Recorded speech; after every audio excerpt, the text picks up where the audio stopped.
All right. Who do we have? I'm trying to see. It's 7:05. See? I'm improving. I'm doing much better. All right, who do you have in the building? I put my food in the oven at 5. I know it's time to go check it when Carlos gets on. No time. I love being your human timer, okay? Wait, why is Marcel picture on there? He got arrested. And we are going to talk about it, child. See? Carlos doesn't talk about his own shows and what happens with his own cast. We are going to talk about Marcel's arrest over the weekend. Yeah. I have some updates to share. It's the beauty of, having access to my own cast, okay? I guess, hold on, pin this comment. I'm going to talk about this. I'm going to bring my co-host on. We have a jam-packed day. Okay, but pin this comment. I guess you were right about the gang up on Shamea. Listen, one thing about me, I may be late on Mondays, but I'm always on time when it comes to my opinions on the show. And the beauty of this Monday Night Live, we only stick to the episode. Things can change, but I'm always looking at things differently, okay? I don't call the girls. The girls stop calling me because I said, look, I need to watch these episodes and I don't want to know what's happening. Okay, so we'll get into that. But by the way, some of y'all took it like Carlos is dissing Portia, which was so, I'm trying to be better, which was so not smart of some of you guys to say that. And listen, before I bring on Claudia, Dustin, and Jasmine, who is joining us today, it's okay to have an opinion about someone you love. I don't want to recap episodes with people where just because you love this person, you can't call out what's happening in the episode because it can change next week. It's okay to call people out. But anyways, we'll get to that. Getting to my weekend, and then I'll bring on everyone and talk about theirs. So I want to say happy Pride. I know, Marlon Wayans is my twin. Okay, so happy Pride. I want to shout out New York City. I was in New York City celebrating Black Gay Pride with the gays. Shout out to God's Love We Deliver. Excuse me, this organization that I am an ambassador for, where they have been around since 1985. They serve over 3.7 million foods within that time frame. Actually, in 1 year, I'm sorry. And then what they do is they create foods for people with particular illnesses. So I was able to be on the float. I was in a parade again for the second year in a row. So I did that. So shout out to God's Love We Deliver. On top of that, I want to give shout outs really quickly. Shout out to this promoter named Joe. Wait, is it Joe Moore? It's Morris, right? I think it's Morris. I'm bad with last names, but I'm good with first. His name is Joe Morris. So shout out to Joe Morris for his hospitality. Thank you, Joe, for that. And also shout out to Hassan as well. They took care of me too. So I wanted to make sure to give them a shout out. And I also ran into Dustin. Me and Dustin got a chance to hang out this weekend. It was so much fun. I love him. So shout out to the gays. Okay. Happy Pride. Be who you are. Be gay. All right. Let's break on Jasmine, Claudia, and Dustin. Yeah. What's up? Hey. Hello. What you eating, Claudia? Eating up the girls like usual. I know that's right. Right there. That's right. What's going on? Not Hello. just eating up the girls. I cannot. You look good, Claudia. You have a ponytail, so What mood are you giving today? You had a good weekend, and you just wanted to like. I'm giving Jeannie. I grant wishes. Mm-hmm. Yes. That's right. Y'all better rub her lamp right. Genie in a bottle, baby. Really, I took out the sewing, and I didn't feel like spending $400 to put another one in. So I said, "You're gonna get this $40 ponytail tonight." That's all it is. It was laziness. It really was no master plan, but I just made it seem like one. But yes, hello everybody. Happy Pride. Mm-hmm. Happy Pride, guys. Thank you. Almost the I'm end gay. of Pride. Happy Pride to Donald J. Trump as well. He, as much as he tries to deny, we know you are one of the girls. We don't want him. He needs to embrace it. Stop playing games. Every time you talk about men, it's like big, strong arms and legs. His leg was hard as a rock. They ain't touched Melania since they conceived Baron. I'm just saying. I know y'all don't want him, but we don't want the straights don't want him either. Well, his picture is up at the front of the gay headquarters with a big red circle and stripe through it. So he can't come in. We don't want him.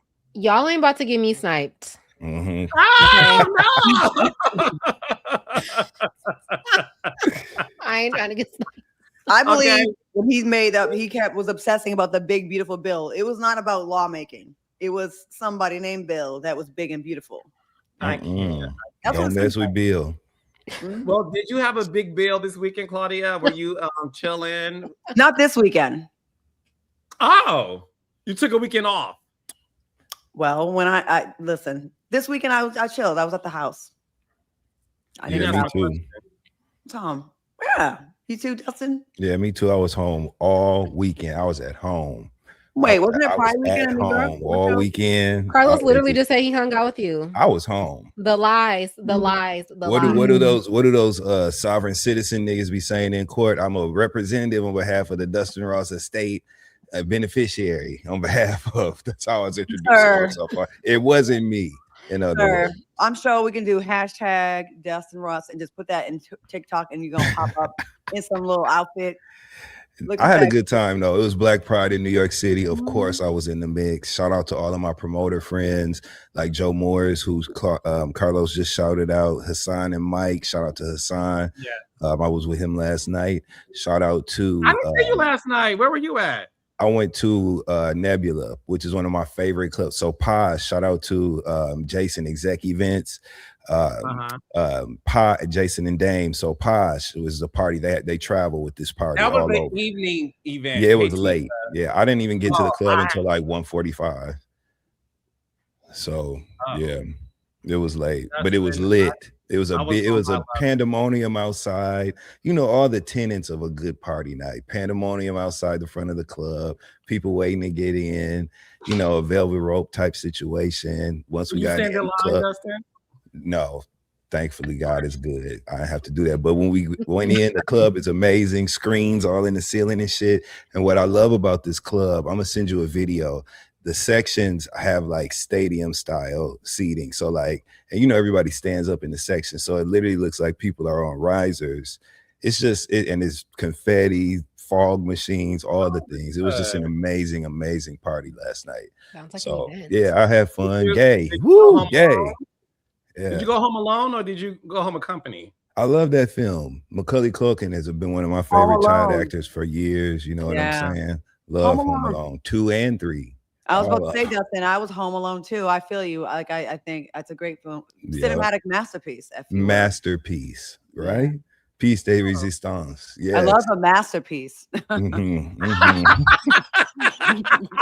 Well, Jasmine Henley Brown, our married friend. I was home not alone.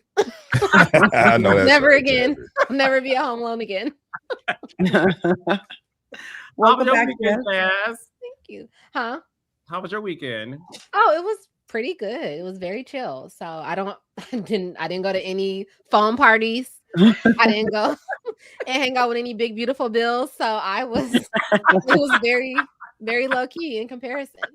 Life of a wife. You need that Yandy shirt. Remember when she was in that car? So I can be in a car like. Life of a wife. That's right. I had some friends in town, and I was entertaining. So I went to this, when it's called, what's it called? Saya. It's like a Mediterranean place here in Dallas. It's like Pergola in New York, but it's like inside, outside, and there's music. And they have the World Cup playing. It's like there's a nice breeze. It's palm trees. It's very sexy in there. It was nice. One of my friends from New York came out to visit, my homegirl.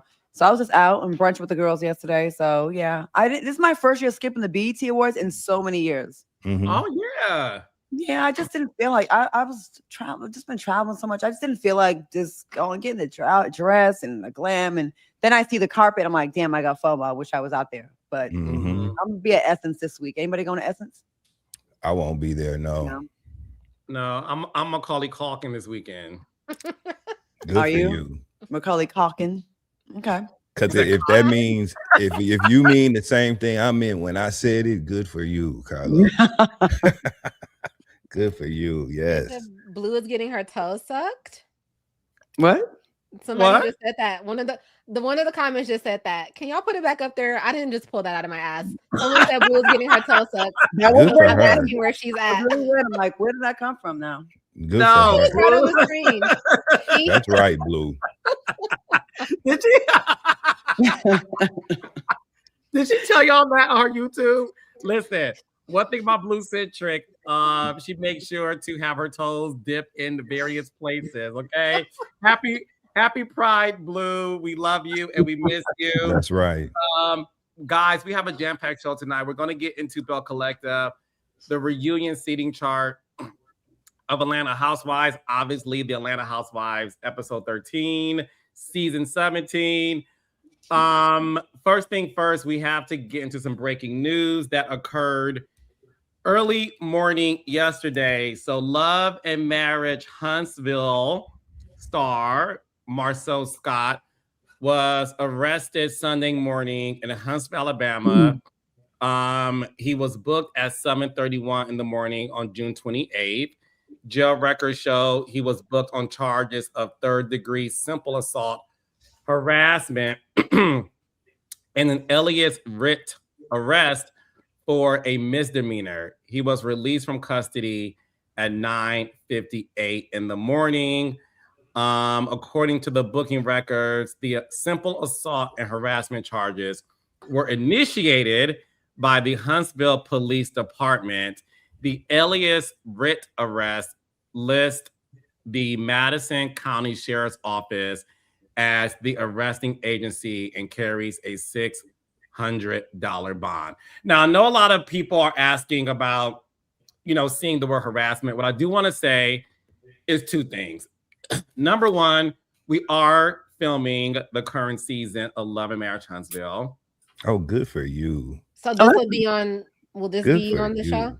Not good for me. The smile on Charles' face as a producer. He's like, yes. Yes, you hit the jackpot. Yes. Yes. Woo, woo, woo. Number one, we are filming the current season of Love and Marriage Huntsville. That's number one. Number two, I do want to say this for the record, because I know a lot of assumptions are out there. I can't say much because we are filming. But one thing I do want to say, it has nothing, the harassment part, due to the history of that word, it has nothing to do with his wife, Tisha. Okay, and I'll say that, okay? Because I want to make sure that people aren't thinking there's some harassment in their marriage. There isn't. We are filming. You'll see more when the season airs. But I'll say this much. Based on what I was told, I did speak to Marsau. He is fine. It is definitely a situation to where once he's able to explain it, I think all of you guys will be like, got it. Sounds like a fight. Third degree. Is that like a bar, like a fight in a bar? You are a journalist. Hey, Portia. Yes. Allegedly. I don't know. Journalism skills. I'm saying that sounds like a fight in a bar. Yeah. And Marsau talked with his eyebrows up in like confrontation, so I can totally see him in a bar like, well, what you mean, man? What you gonna do? Hey, man. I can totally see all of that. I'm with it, and I hope he won. Shit. Now that we know it ain't have nothing to do with no woman or his wife or no weird shit like that, good. I hope you won, Marsau. I hope you beat whoever ass it was. Carlos said it wasn't his wife, but was it a woman? That he was harassing or that situation? There was he did not. It wasn't a woman. The police did not arrest him in regards to something with a woman. Okay, so he got into a fight somewhere. In terms of that, no. Clarifying question. So he got booked at 7:31 a.m. A bar fight, like he wasn't at the bar in the morning. Great. Yep. Oh, yep. So he got into like a fight in the McDonald's drive-thru, probably getting like an egg McMuffin or a McGriddle or something. Well, he owns a bar too. So a lot of times, you know, restaurant owners and bar owners, they'll lock the doors and have private, you know, 1-2s with their friends and family. And what if it was Maurice? What if Maurice had enough of him bullshitting with that construction? You know what I'm saying? Yeah. It was like, nigga, you got one more day, nigga. You know what I'm saying? That's a great catch, Jazzy. 7 a.m. That wasn't a club. Yo. Listen, we joking. He got arrested the morning after, like had the fight at the club, and then they went to his house. Yeah, then they went to his house to pick him up. I don't know. I wasn't there. And I ain't gossiped with Carlos about it yet, so I actually don't know either. But listen, it sounds he was only in custody for what, 2 hours, a little over 2 hours, small bond fee. This is not very serious. I think it sounds very procedural, like a process of some sort that had to be seen through, connected to whatever the issue was. Now the writ part, I believe, I'm no legal eagle, but you know, Ebony K. Williams is one of my best friends. Shout out to you, Ebony K. Williams. Hey, Ebony. And I believe the writ part, I believe that refers to something from the past, right? So like this is an infraction against something that was previously maybe in order of some sort or whatever, and he violated it in some way, and the language they have to use is the assault and harassment. That's what I'm assuming. I have no fucking idea. And again, I just hope he won. So I don't know, you know. Some old beef, huh? Yeah. The alias writ is like basically like a try again from a court order. Like they tried to maybe serve him, couldn't find him, and then it kind of like came back into play. I just graduated, as you guys know, from the Portia Williams School of Journalism. Alias writ. I was like, I actually am not familiar with that. Let me find out and like put it in layman's term because I am a layman. Did Marsau use a bat? No. So the comment was they misspelled bar. What? I saw them say, did Marsau use a bat? Okay. No, because there was a comment that was pinned that said Miss Wanda said it was a bat. Oh, got you. Instead of I think they meant bar. She really might have said bat though. She fucking around with Wanda. Wanda really might have said bat fight. Yeah, I don't. Then again, I wasn't there. But like I said, I wanted to make sure you guys knew that it did not involve Letitia Scott. And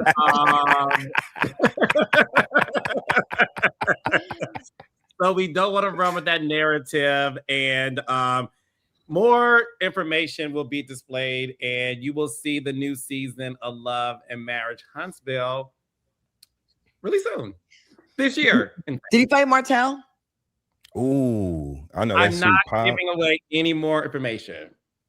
Martell can't fight. I just want to put the air to the woman part because I don't think it's fair for that to be assumed. You know what I mean? So Claudia Jordan, my fellow journalist, I wanted to at least clear the air with that one. I'll just make some phone calls. Oh, she said Wanda said bat and people kept correcting said bar. Okay, well, listen, I'm not gonna say much anymore, but I wanted to say that. Okay. All right. So moving on to lighter news. Mia Thornton from the Real Housewives of Potomac. Now y'all know I have a soft spot in my heart for Mia. So Mia is accused Claudia. Accused. She done jacked someone's whole body. Accused. Accusation. Started a trend online. It's an accusation. What? No, the woman accused her of photoshopping. Accused. She admitted to, and she said she was making money, adding zeros to her bottom line. Using AI. We know it really was zeros too that were added because no money was made from this. No. But she said she was adding zeros to her bottom line using AI. So that sounds like a confession to me, right?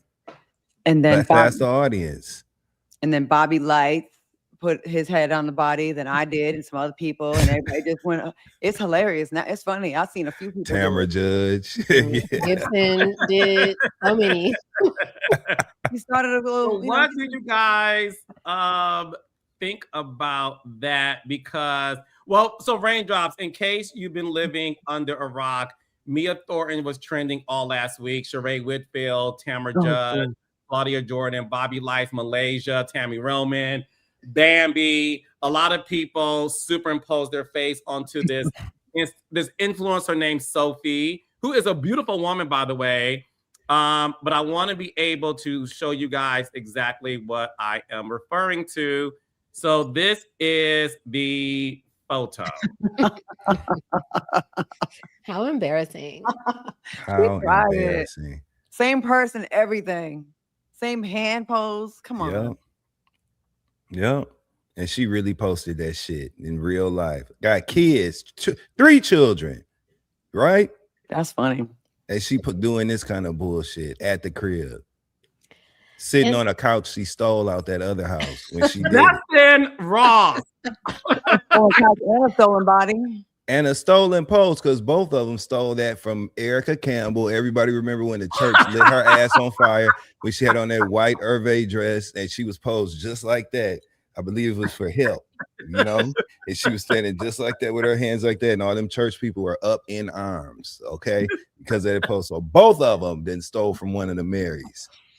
Back to a reality show, because you need delusional people like this. Like, you know what I mean? Like, it's good for TV. I mean, it'd be frustrating to be your friend. Like, are you gonna be there in 10 minutes or not? I'll be right there. You know, she lying. And come tomorrow. Right. You can never trust her. My question is, like, what did she think was gonna happen? Because isn't she like an influencer, like a content creator with like a larger following? Yes. Did she think people weren't gonna? You gotta steal from somebody unknown, like a lot of the big celebrities do. You know what I'm saying? Right. If you Is that true, Claudia? I hear they do. I wasn't at the BET Awards this weekend, but I hear the big names be doing that. You know what I'm saying?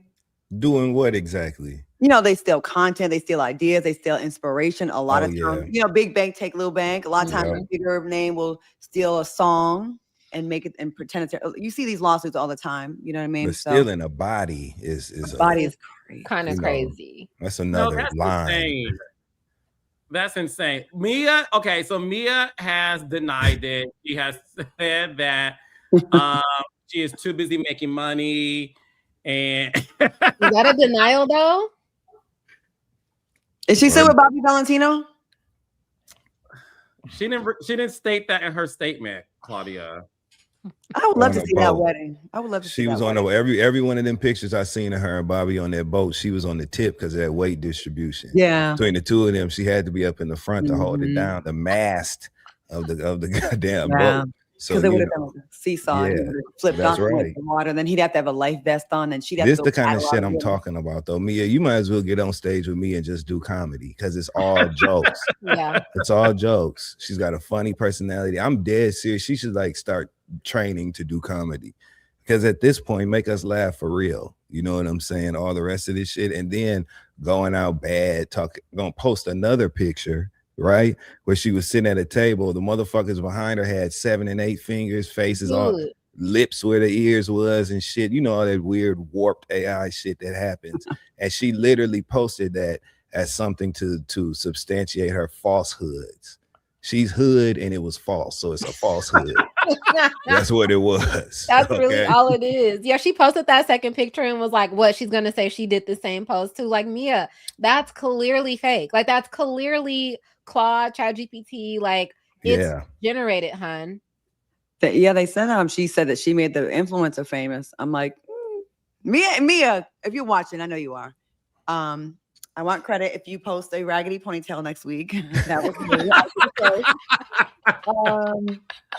Like, you're funny. You don't gotta do this, man. You don't. Or make a joke about it, you know what I mean? But like, don't take it seriously and don't say you made that person. I think you're great for TV. You wait on Instagram. Like, you should take Dustin's advice. Maybe hit him up. Maybe he can like help guide you a little bit. Y'all can just hold on, Holiday. Hold on, Holiday. Maybe she can I don't know. Some no, she need the help, basically. That's the point. Yeah. Somebody got I know them kids was looking at her while she was posting that shit. They was because the kids be on it, the social media, they be like, come on, Mama, don't do okay, that. but listen, all jokes aside, and let's be real, Claudia, Dustin, and Jasmine, there is something to be said, right? Yeah, it is. Sometimes some press is good press, right? No. But the fact that she got caught and is trending is the reason why I think she's so like stupid. Iconic. No. I think the word, do you see what I'm saying? I think the word iconic, just like journalism, is just used way too much. Just like model, just like natural face, just like no filter. Please stop lying. I'm so sick of it. Like gaslighting, and also narcissist. Accountability. Hold them accountable. Bonding. Well, hate to say it, but Mia gaslit the hell out of all of us by doubling down on using this AI picture and trying to continue the grift, right? Or whatever this is. I'm assuming there's got to be $1 attached to this somewhere for her. Because if she just did this just to be doing it, then we need to be having a different. It's time to what, Carlos? Have a real conversation. Okay. Yeah. She is making money. She says she's expanding her bottom line thanks to AI. So I guess there are some type of dollars attached to. She expanded her bottom, not her bottom line. Right on that stolen couch. That's right. If she would have just laughed, that would have actually been closer to iconic. Like if she got caught, it would have been like, ha, got me. You got me. Yes. I think it's more iconic to double down on it because I don't know. I found it to be when she doubled down on it.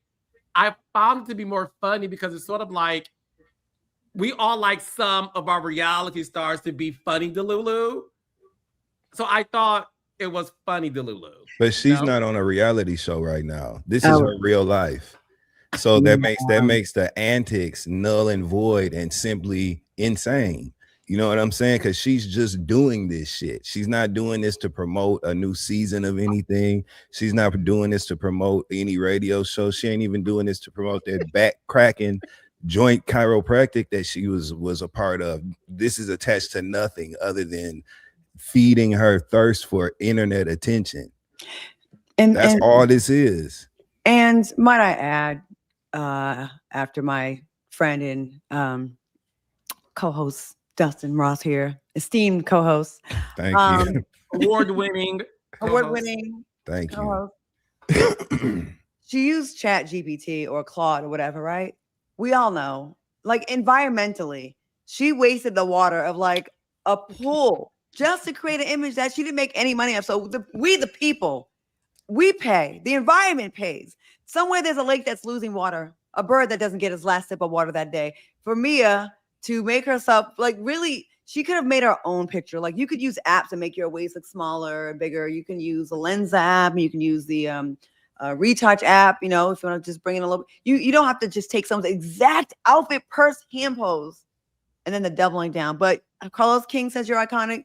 Then you're iconic because I thought this move was. But the thing is this: everybody started to do it, and I did want to see what it would look like if somebody else wore this.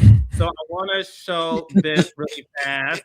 So, I mean, she looks great. See, you look good, Jazz. I know that's right. Thank you so much. That is, that's a reception dress.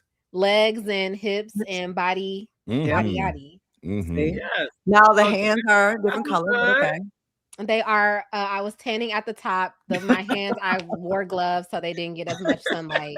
But thank you so much. Thank you, Dr. Miami. So raindrops. Let me know in the comments how I think Jazz looks like this, right? Okay. Up next.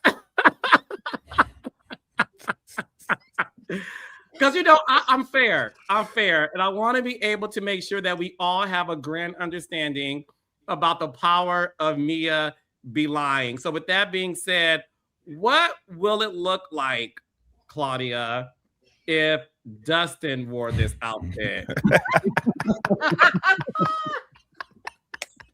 I knew it. Dustin, wow. First of all, hey, you know what? Take it away. I was having a bad day. You know what I'm saying? I was rushing, had to throw in the first thing I saw. You know what I'm saying? I know you can go out like that. Damn. Yeah, I definitely did. I wanted to show these motherfuckers I had an ass. You know what I'm saying? Everybody talk about their penis, but they sleep on your ass. I wanted motherfuckers to know I had an ass behind me. You know what I'm saying? So What do you got an ass on I put on that bandage, that ace bandage ass dress, and wrapped that all around my body.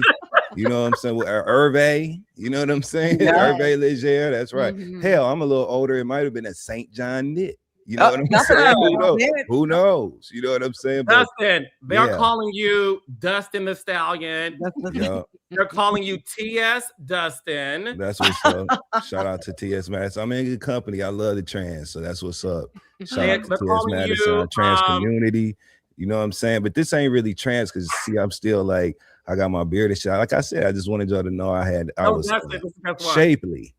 You know, they're calling you Dustin. They said paging Dr. Imani from Meriton Medicine, LA. I remember her. She had a bald head like me. That's right. It's giving saucy Dustin. Listen, call it what you want. Call it what you want. Just get out of my way because I walk hips first. You know what I'm saying? I walk just like this and everything, just with my ass out. Dorsha Williams. That's right. Let me see you walk. Let me see you walk. Yeah. Damn, Dustin, bitch stole my look. That's right. Yeah. That's Dustin right. You know, we got it's room for everybody. You know what I'm saying? I wanted to be your brother in hips. Yeah. So you know what I'm saying? I want to be your brother in hips. I always wonder what it felt like to have hips. You know what I'm saying? So I like this. I know. Yeah, me too. Yeah. Oh, well, listen. Y'all know I love a segue. So, Claudia Jordan, it is your turn. I hope you did yourself too. I'll did Claudia Jordan. You can't show me after Dustin. Anticlimactic. I'm having so much fun with this, by the way. Let's see how Claudia Jordan looks with the body of Mia, not to be confused with Sophie, okay? You ready, Claudia? I am. Yes. Oh, Claudia. Okay. Yeah. All right. Okay. You look like you stealing in your pockets. Like you just walked down the aisle and stole a bunch of shit and put it in your pockets. That's what you look like. You look like you live in Atlanta, Claudia. Right. Someone said Dustin Ray McCoy. on my all white. Dej Loaf, rock that all white when I'm feeling godly. Okay. Shout out to Got to Be Real on my Lisa Ray. It's crisp. That's right. I love the white dress challenge. Claudia. So Claudia, if you had your body is not too far off. No, I don't have hips.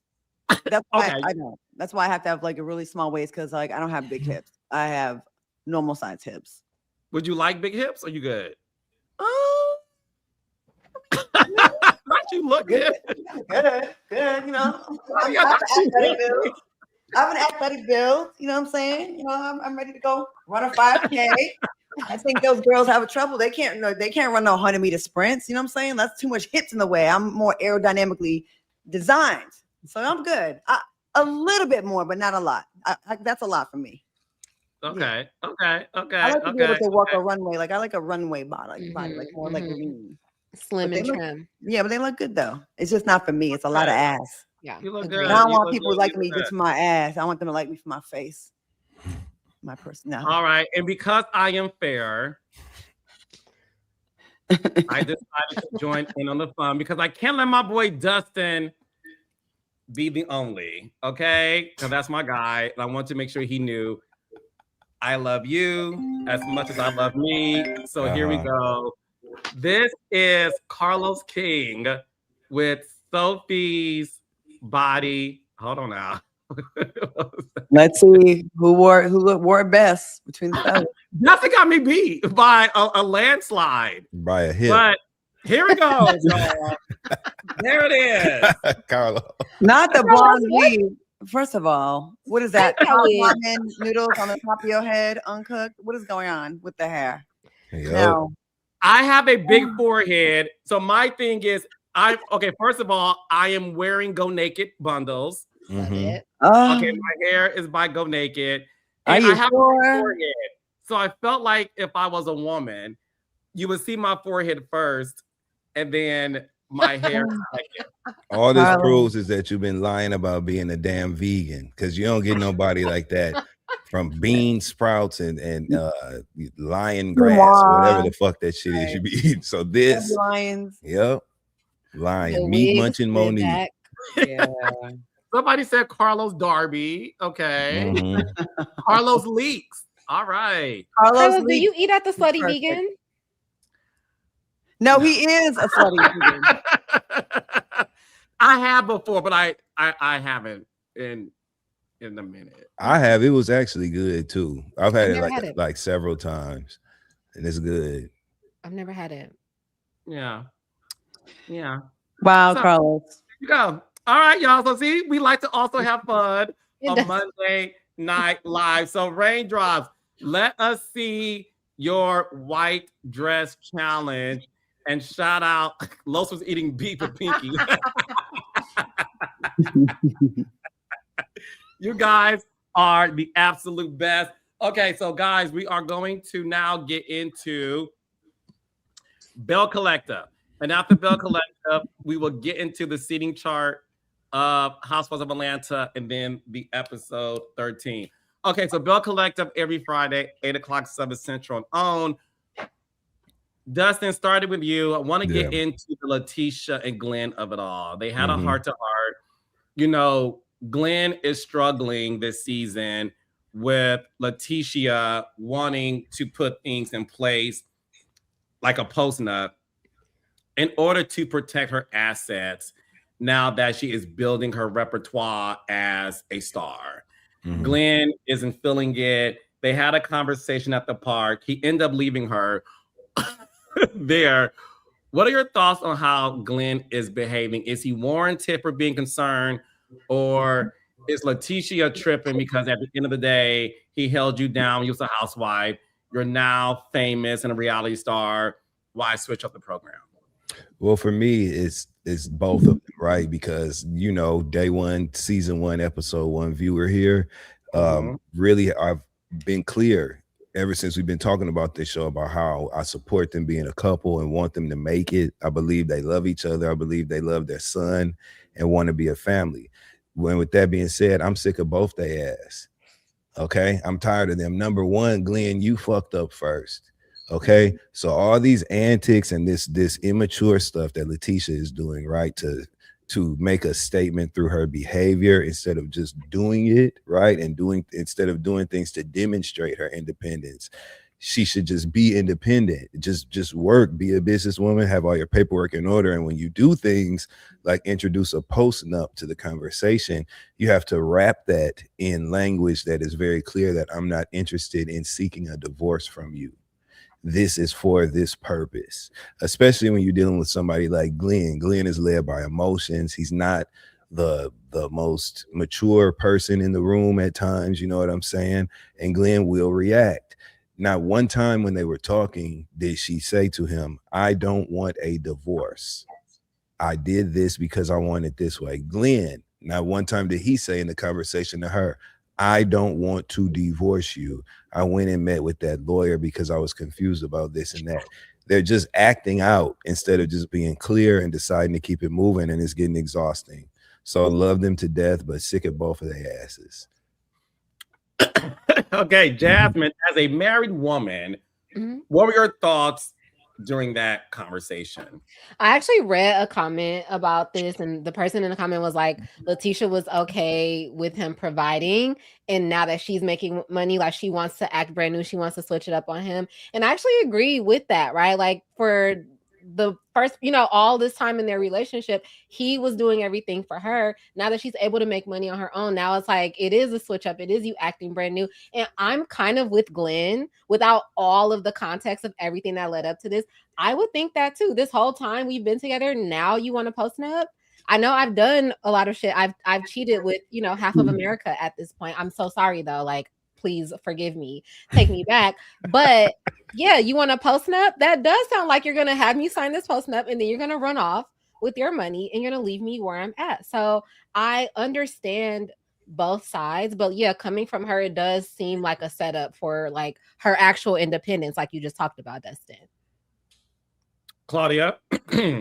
I agree with both of you. And okay, if she doesn't want a divorce, she sure isn't acting like it.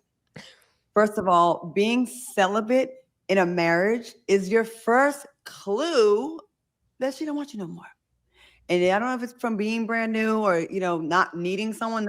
That's why I'm so against people getting married, because they need someone financially. I'm so against it, because when that changes, and sometimes it does, and your attraction does as well. But if you really love that person, like, you can probably have a better chance. You know what I mean? Not saying she didn't love him, but like, the whole dynamic has changed. She is feeling herself now. And maybe when you do get a little bit more freedom financially, then you have more options in your life, right? Like, you don't have to stick it out.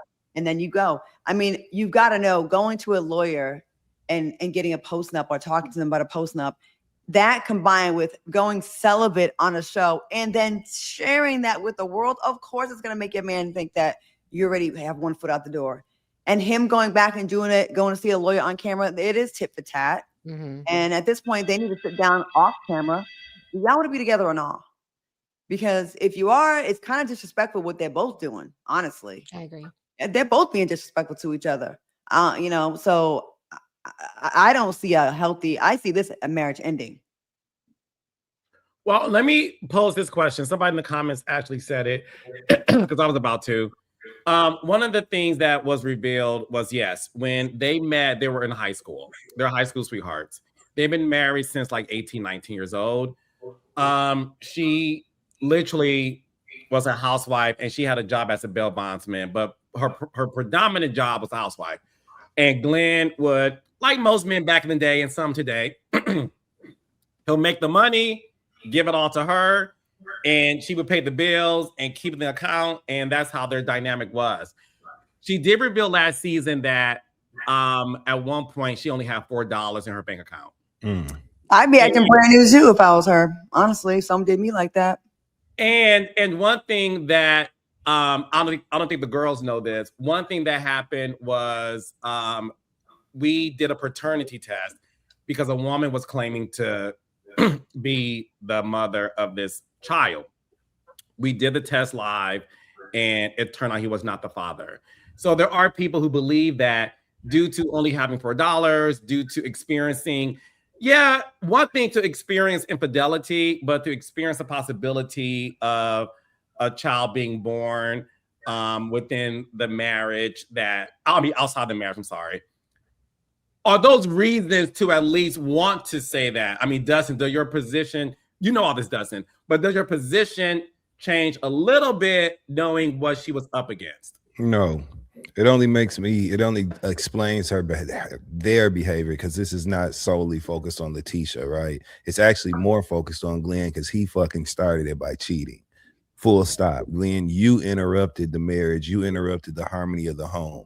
So anything she does after that, really, he has to be the one who has to eat it and be the more mature person to say, hey, let me check myself and swallow my ego and pride to ensure that my family stays intact, because I made a mistake that critically impacted our family. You know what I'm saying? So there needs to be that. I haven't seen that from Glenn yet. I've seen him express it by making songs for her in past seasons and doing different things like that. But that is, how like certain professional occupations do continued education. Like, you have to keep going back and recertifying. He has to instate that sort of model with his decision making, right? Because you have to come from a different place, because you're the one who fucked up. So it doesn't really change my stuff. I'm not a person who thinks everybody needs to get a damn divorce. Some people can make it through infidelity. Some people can make it through financial ruin, right? Once they do get some tools and resources to ensure that they're safe from moving forward and have their own money, like she did, right? So I just think there's a maturity level that needs to be present in order for their marriage to continue. And I think it can. I think they don't want to divorce each other. She resents him for some things that he's done, and he's starting to resent her, but he needs to pull back with that and have a better understanding of why it's even important to her to have financial independence. But how does a marriage how does a marriage survive with both people resenting each other? Like, that sounds super miserable to me. Carlos, as you're pointing out, yeah, having to get a paternity test for your husband and then your husband leaving you with $4, like, your man left you for dead hoe, in the words of Young Miami.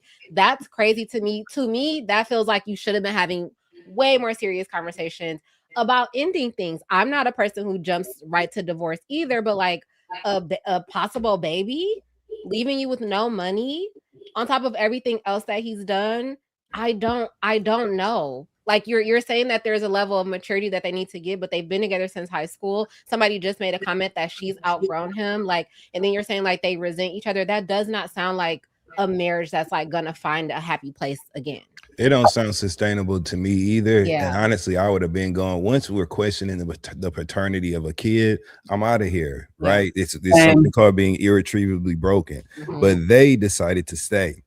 They live in a very different community and environment socially than we live in. Culturally, it's a little bit different in their local area. And a lot of people get married young, and sometimes you do outgrow the other person, but sometimes people don't. Sometimes people just love each other through the different phases.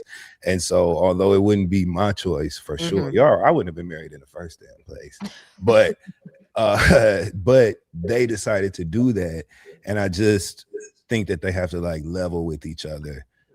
You know what? It's frustrating to watch, and I see this situation with this couple as well as with my very own friend Rada and Mike. When women continue to let men get away with infidelity or don't leave them, it sets a precedence that, you know, I could pretty much do anything and you're supposed to just take this. Yep. And then when you finally puff out your chest and you want to go better yourself and work, they start getting nervous, like, oh, you're positioning yourself to leave me finally. But before they had that, they knew you couldn't go anywhere.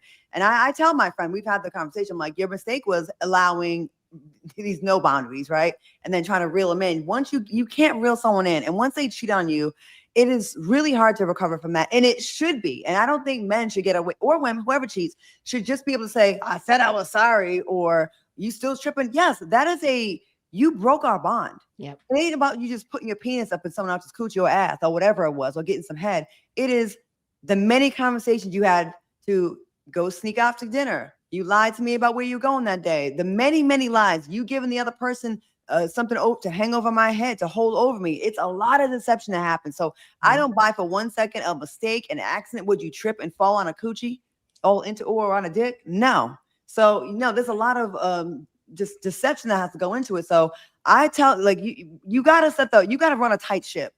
So, you know, a mistake is, you can maybe come back, but when you just like allow she should have put him through it a lot to get back to her. Because once they do that, maybe they'll learn a lesson. But I kind of feel like once someone cheats on you and they get away with it, it's hard to come back from that. I really do. I do want to ask, with that being said, is it too late for forgiveness when it comes to them? Because I don't think so. Okay. I don't think so. Not according to what they have presented as how they move. I don't think that for them specifically, forgiveness is off the table, because otherwise one of them would have walked away by now. Obviously, they both still have an interest in continuing the relationship. So, because they've been together for so long, though, like, it could be they've just been together. They don't know what to do without each other. I'm not saying that this is the case for them, but if they've been together since high school, they're codependent, right? Yeah. But I don't know. I don't think it's for me to say whether it's too late for forgiveness for them. I don't know these people at all. So, you know, if they want the marriage to continue, if that's what they really want in their heart of hearts and they're dedicated to it, then I hope the best for them. But if they are at a point where they're going to be living with resentment towards each other, and like Glenn is going to keep doing him, or like Letitia's not going to trust him anymore, then like that just doesn't sound like something that they should do for the rest of their lives. Like, life is too short to be unhappy and be resentful of the person that you share a home with. I like to present another option here. And I know marriage of just in life, in relationships, you don't have to ever forgive someone that cheats on you. You don't. I've never in my 53 years have ever taken someone back or forgiven someone or stayed with someone that has cheated on me. Not one time. Yes, you can say that's why you ain't married. That's why I don't look 80. I don't stay, because I know myself. I know I wouldn't be able to let it go. I know I would think about it every time you go run an errand and you're gone longer than you're supposed to. I'm gonna be annoying to you. Yeah. When you with that bitch, you know what I'm saying? I don't want to do that to you, and I don't want to do it to myself. Yeah. And that's why some of these people be gaining weight. They be looking old. They be not her. I'm just saying people in general. They be stressed out and haggard. Their health be having issues. They're paranoid. I don't want to live a life like that. And guess what, y'all? Being by yourself is not the end of the world. If it's a healthier situation than what you were in. I wish I would waste the last 20, 30 years of my life being with someone that I don't trust and have to worry about. Oh, I hope I don't get bacterial vaginosis this week because he done stuck his dick in something else. I hope that this man, when he's really where he says, I don't want to have to double check and tracking devices and check your social. I don't want to be like that. I don't want to live that kind of life. And guess what, y'all? You don't have to. Being married, I feel like especially, and I know I said this before, especially in the South, it is such a huge part of people's identity. And I think the Bible Belt, having people think that that's what a lot of their worth comes from. You are still a value. You is important. You is special and all those things, even without a husband, y'all. You don't have to, I'd rather be with no husband than one that makes me question my sanity and question you all the time. And I don't want to do that to you. So there's that. Didn't Betty Wright say having a piece of man is better than having no man at all? Who said that? Didn't Betty Wright say that? Crazy. I will take a piece of nothing. I'll have me a fine ass little piece. Betty Wright said, don't blame Mr. Charlie. Mr. Charlie is just a man and he's doing the best he can. Oh. Okay. Don't blame Mr. Charlie. That's word to Betty Wright. All right. Watch. I should turn my comments on because I bet you they're gonna be going off about that Betty Wright. Watch. I'll tell you they say I don't want you to have to go off on that one today. I got you. Claudia's a comment watcher. So look, I want to get into Matt and Carrie. I want to start with you, Jasmine. You are our resident marriage. don't come to me as a spokesperson for marriage. I know what works for me and mine. Okay, but the rest of everybody else, what they do, that's on them. What works in this home is what works in this home. I'm not speaking for nobody. To be fair, I was married too for 4 months. You were, damn, Claudia. So she's an expert in she knows about long term, and I know about on a whim. I do want to know if y'all well, Jasmine, don't answer this, but if there was ever any issues with mother-in-laws, because that's exactly what Carrie and her husband Matt are dealing with. What we saw in this episode was their mothers, are at it because of what's going on between their kids. Jasmine, what were your thoughts on Carrie and Matt's mother interfering in their marriage with their opinions? I thought the mom just reminds me of like an old school, like Southern woman. Like when she told him that he needed to tame her, I was like, oh my gosh, I know people are going crazy with that comment, but like, as someone with a Southern father, like my dad is from Columbus, Mississippi, and he's a Black man in his 60s. That's not language that I'm unfamiliar with when it comes to like how people like view relationships and stuff. So, I mean, it's not, my mother-in-law is not like that. And if she were, I think, we wouldn't have the relationship that we have. Because I'm not an old Southern woman, and but she also is not. She's from Panama, so very different. But yeah, it sounds like an old Southern lady. I mean, it's right for Carrie to stand up for herself. If she's an independent woman who wants to work, she should be able to do that. She should not have to just stay at home with the children, as it seems like the mom thinks she should. But I do think that there's a saying of like, you don't like come in between a man and his mother. Right? Like is always like, you're always going to bump into issues with that. But I do think that a lot of mothers need to stay out of their children's relationships, period. Claudia, was that your experience with your ex-husband? Did his mother like you? Were y'all friends or? Well, it didn't last long enough for her to not like me. But she liked me a lot at first. We was talking, you know what I'm saying? And the father liked me one time when I packed her son stuff and had it all by the door. They drove down. They was like, "Now, just we could sit out." I was like, "No, I'm out." They talked me into letting him stay, and then when he came back, then he left just to get the upper hand. I'm like, "You guys tricked me. I was already good." He did the reverse Uno. Anyways, but she liked me until that point. Okay, now Carrie is disrespectful to her mother-in-law, but the mother-in-law earned it. The type of woman that would say, she needs to be tamed. Of course, it's going to irritate someone like Carrie. Carrie got her own thing going on, and nobody wants to be told to be tamed. That's what you do to an animal. An animal, yep. And you can tell from that mother-in-law, she wasn't tamed very well her damn self. So you talk about taming someone else, and you can't even tame your hair. Like she's doing too much. And I see this like women that are moms that interfere with their sons. Like, I'm like, who's the wife? You or the wife? The mamas be acting like the wife sometimes be doing too much. And you got to step back a little bit. And sadly, that happens in our community a lot. Well, half of my community a lot. And oh no, actually Italian households too. It'd be too much. Oh, Italian mothers are. Oh yes, no, yeah. My mother has one brother, and there was 7 of them. The way they treated this grown man, like he was paralyzed and he couldn't do anything. Like he was in his 30s and 40s, and they're serving him like he couldn't even lift a finger. But yeah, like she needs to step back. And yeah, every time I look at her, she's funny. She's funny. Great. Oh, she's great. Dustin, your thoughts? Dustin, you're the youngest. I am. Mm-hmm. Yeah. Are you? Would you say you're a mama's boy? No. I love my mom. I will. Y'all know how I give it up over my mother. You know what I'm saying? But I'm not a mama's boy though.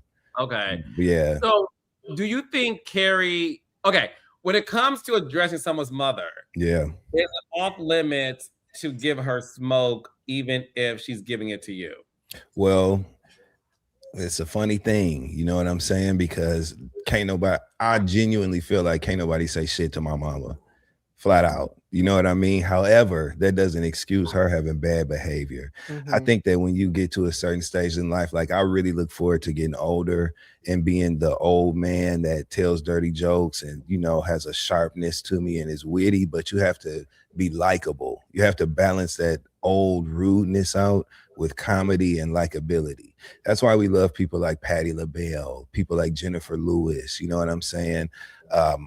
Even this person isn't really older, but he's a mature person, Eric Benet, you know what I'm saying? Lots of personality, fun, the way that Halle Berry moves on Twitter, you know what I'm saying? Like fun-loving Dionne Warwick. There's so many examples of, and Dionne Warwick showed her ass on The Celebrity Apprentice and is actually likable in real life, as evidenced by her Twitter and her interviews.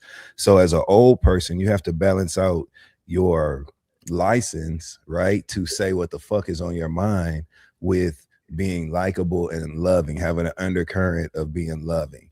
And I don't see that from Matt's mom. You know what I'm saying? Like she's just been rude, and it hasn't been accompanied with like comedy or any sort of buffer to make it like enjoyable. And so I'm not about to sit up here and talk about his mom, you know what I'm saying? Because she was doing that on television. It was nothing personally done to me, but I just hope that my old crotchety stage, right, comes with comedy and is wrapped in a buffer of likability. Am I making sense? Like I think that's important. Yeah. And Matt was wrong for sending his mom to go do his job. Like, why would you send your mom over there knowing that they don't get along? Unless you just wanted a good ass scene. Like, you know how your mama is. You know she probably been drinking Jack Daniels before she went over there. Probably hit the blunt. She looks like she smoked weed. Yeah, I would love to smoke with her. I would love to smoke with her. And she gets to running her fingers through that mohawk. You know what? I'm sick of Carrie. I would love to smoke with her. Matt, like that was funny to me. Matt had me laughing, actually. First of all, I love Matt and Carrie and these mothers on this show. Excellent addition to Belle Collective, right? Number one, let's start there, because this is what makes the show interesting. What was funny to me was the way that when Matt was in scene with his mom solo, it was very much, yeah, and I'm sick of her mama, and she don't never, you need to say something to her. And then when he got over with Carrie, yeah, I'm gonna talk to mom. I know she, you know what I'm saying? I'm gonna talk to the way that Matt was playing both sides. Those are the two most important women in his life, his mom and his wife. He's trying to keep both of them happy while enjoying his rightful landing spot of his mom. You know what I'm saying? Like, that's his right to go vent to his mom. That's his damn mother. So we have to give him grace. We don't have to, but I choose to give him grace for that, I guess, in my commentary. It just was funny to me that he was so blatantly like, his mama's son in that scene, and then when he was with Carrie, I'm gonna say something to her. She raw. Not keeping the same energy. It was funny. Mm-hmm. It's a delicate dance. I feel bad for him. Listen, I've been blessed to all my ex's mothers liked me. Yeah. So we never had any issues. But I do believe that if one of them were crump, I'm never going to talk back. Obviously, it's a different situation because I'm a man. But I agree with the comment that we had before this, where she said her mother-in-law was one of the reasons why she's divorcing her husband, because her husband just kept choosing his mother. I would be like her. I would just walk away from the situation. I think you also have to, you know, that's interesting too, because you have to also be with somebody who is willing to have your back, right? People know their mothers, right? Like, you know, if your mom has a smart ass mouth, like, you know, if she's disrespectful, you have to be with a man or whoever who's going to go to their mother, like, not cause any division between the two of you, but go to their mom and say, hey, like, you were being a little extra right here. Like, don't do that. That's my wife. That's my partner. That's my whatever. You have to be with someone that's going to have your back as well. Otherwise, the mom or the parent, whoever, is going to think it's okay to talk crazy to you, because if their kid is never saying anything, they're just going to continue on with the behavior. So like I said, it's a very delicate dance. Very delicate. I'm no Bible expert, but I do believe somewhere in the good book it says something about leaving your family, and then you gotta, when you go to your wife, you're supposed to prioritize your family. That's your family. All right, Claudia, biblical. Come on, Claudia. That's right. Sister Jordan. Leave thy mother's bosom and prioritize thy hot wife. That's right. I agree with Claudia and Jasmine. The responsibility ultimately is on Matt, because it's his mom, you know. And as long as your wife is not being disrespectful to your mom, it's on you to manage the relationship, manage the harmony, ensure that there's some sort of harmony. You're the literal bridge. So So let us know in the comments, raindrops, your thoughts, if you have any issues with your mother-in-law and what advice you would give Carrie. Up next, well, first off, Belle Collective, guys, every Friday, 8 o'clock, 7 Central on OWN. So make sure you guys check it out. Our reunion is coming up as well. Okay. Who got cussed out the worst? Carrie. Oh, don't tell us that. Who said Carrie? If I not the Carrie, maybe. Carrie was. I'll say this: Carrie was in the hot seat for sure. Carrie was in the hot seat, and we've had other guests come on that. The mama came on. We'll see, Claudia Jordan. Anyways, Belle Collective, 8 o'clock, 7 Central on, because she really have it out. Now, I want to get into the Real Housewives of Atlanta reunion seating chart, because Claudia, Dustin, I, and Blue, we gave our prediction. So Jasmine, still want to get your thoughts on it as well. So I want to show you guys exactly what the seating chart was. And starting with you, Claudia, what were your thoughts on this? Portia and K. Michelle have first chair. And Claudia, you actually predicted that they may give K. Michelle first chair. So your thoughts on all of this? Do you agree with it, disagree with it? And our girlfriend, Cynthia Bailey, friend to the show, she was up in between Portia and Angela. I think Cynthia, of course, should have a priority spot because she acted more like a housewife than about 3 of them. Okay. Name them. I'm teasing. Come on, Sutton. Okay. Phaedra definitely collected a check and sat back.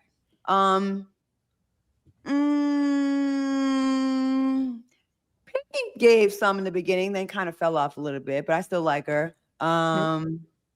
Who's the third one? K. Michelle. K. Michelle does not deserve. I mean, star name. She has a name, yes. But what does she do this season?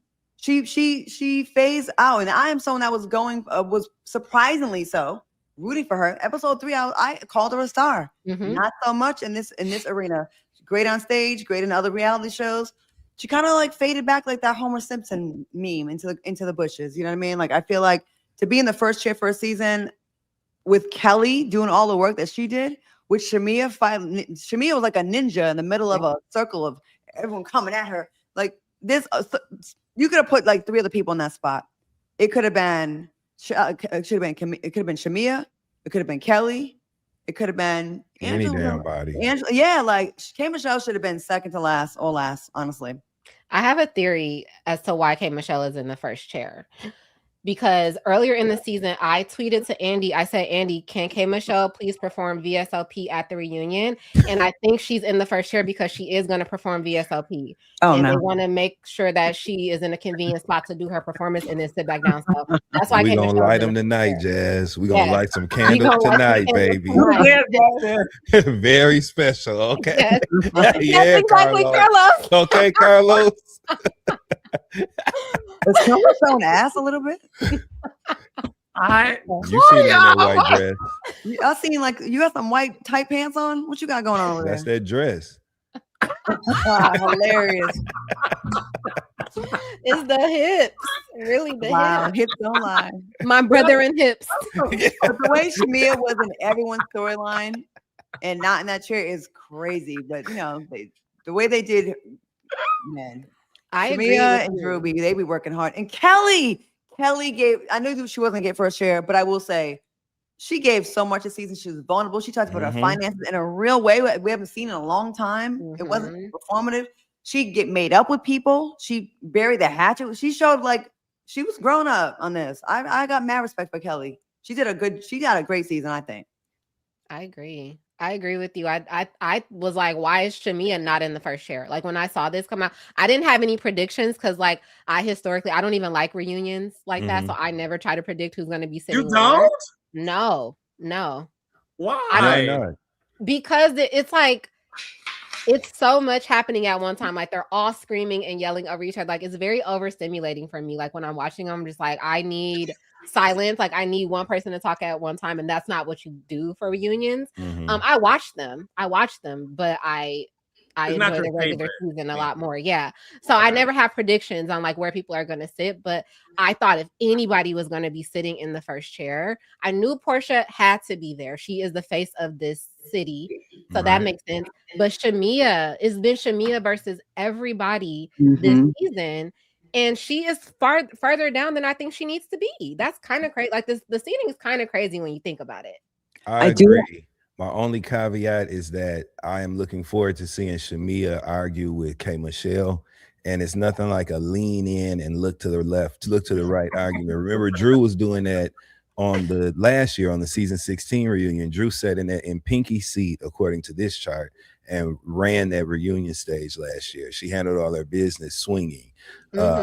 So I don't know. I definitely think that that's a odd choice for first chair based on K. Michelle's lack of participation in the show. We watched her in several scenes in this episode sit dormant and quiet, bump on a log, nothing to say, only to get in her confessional and offer the context that really belonged in the original conversation.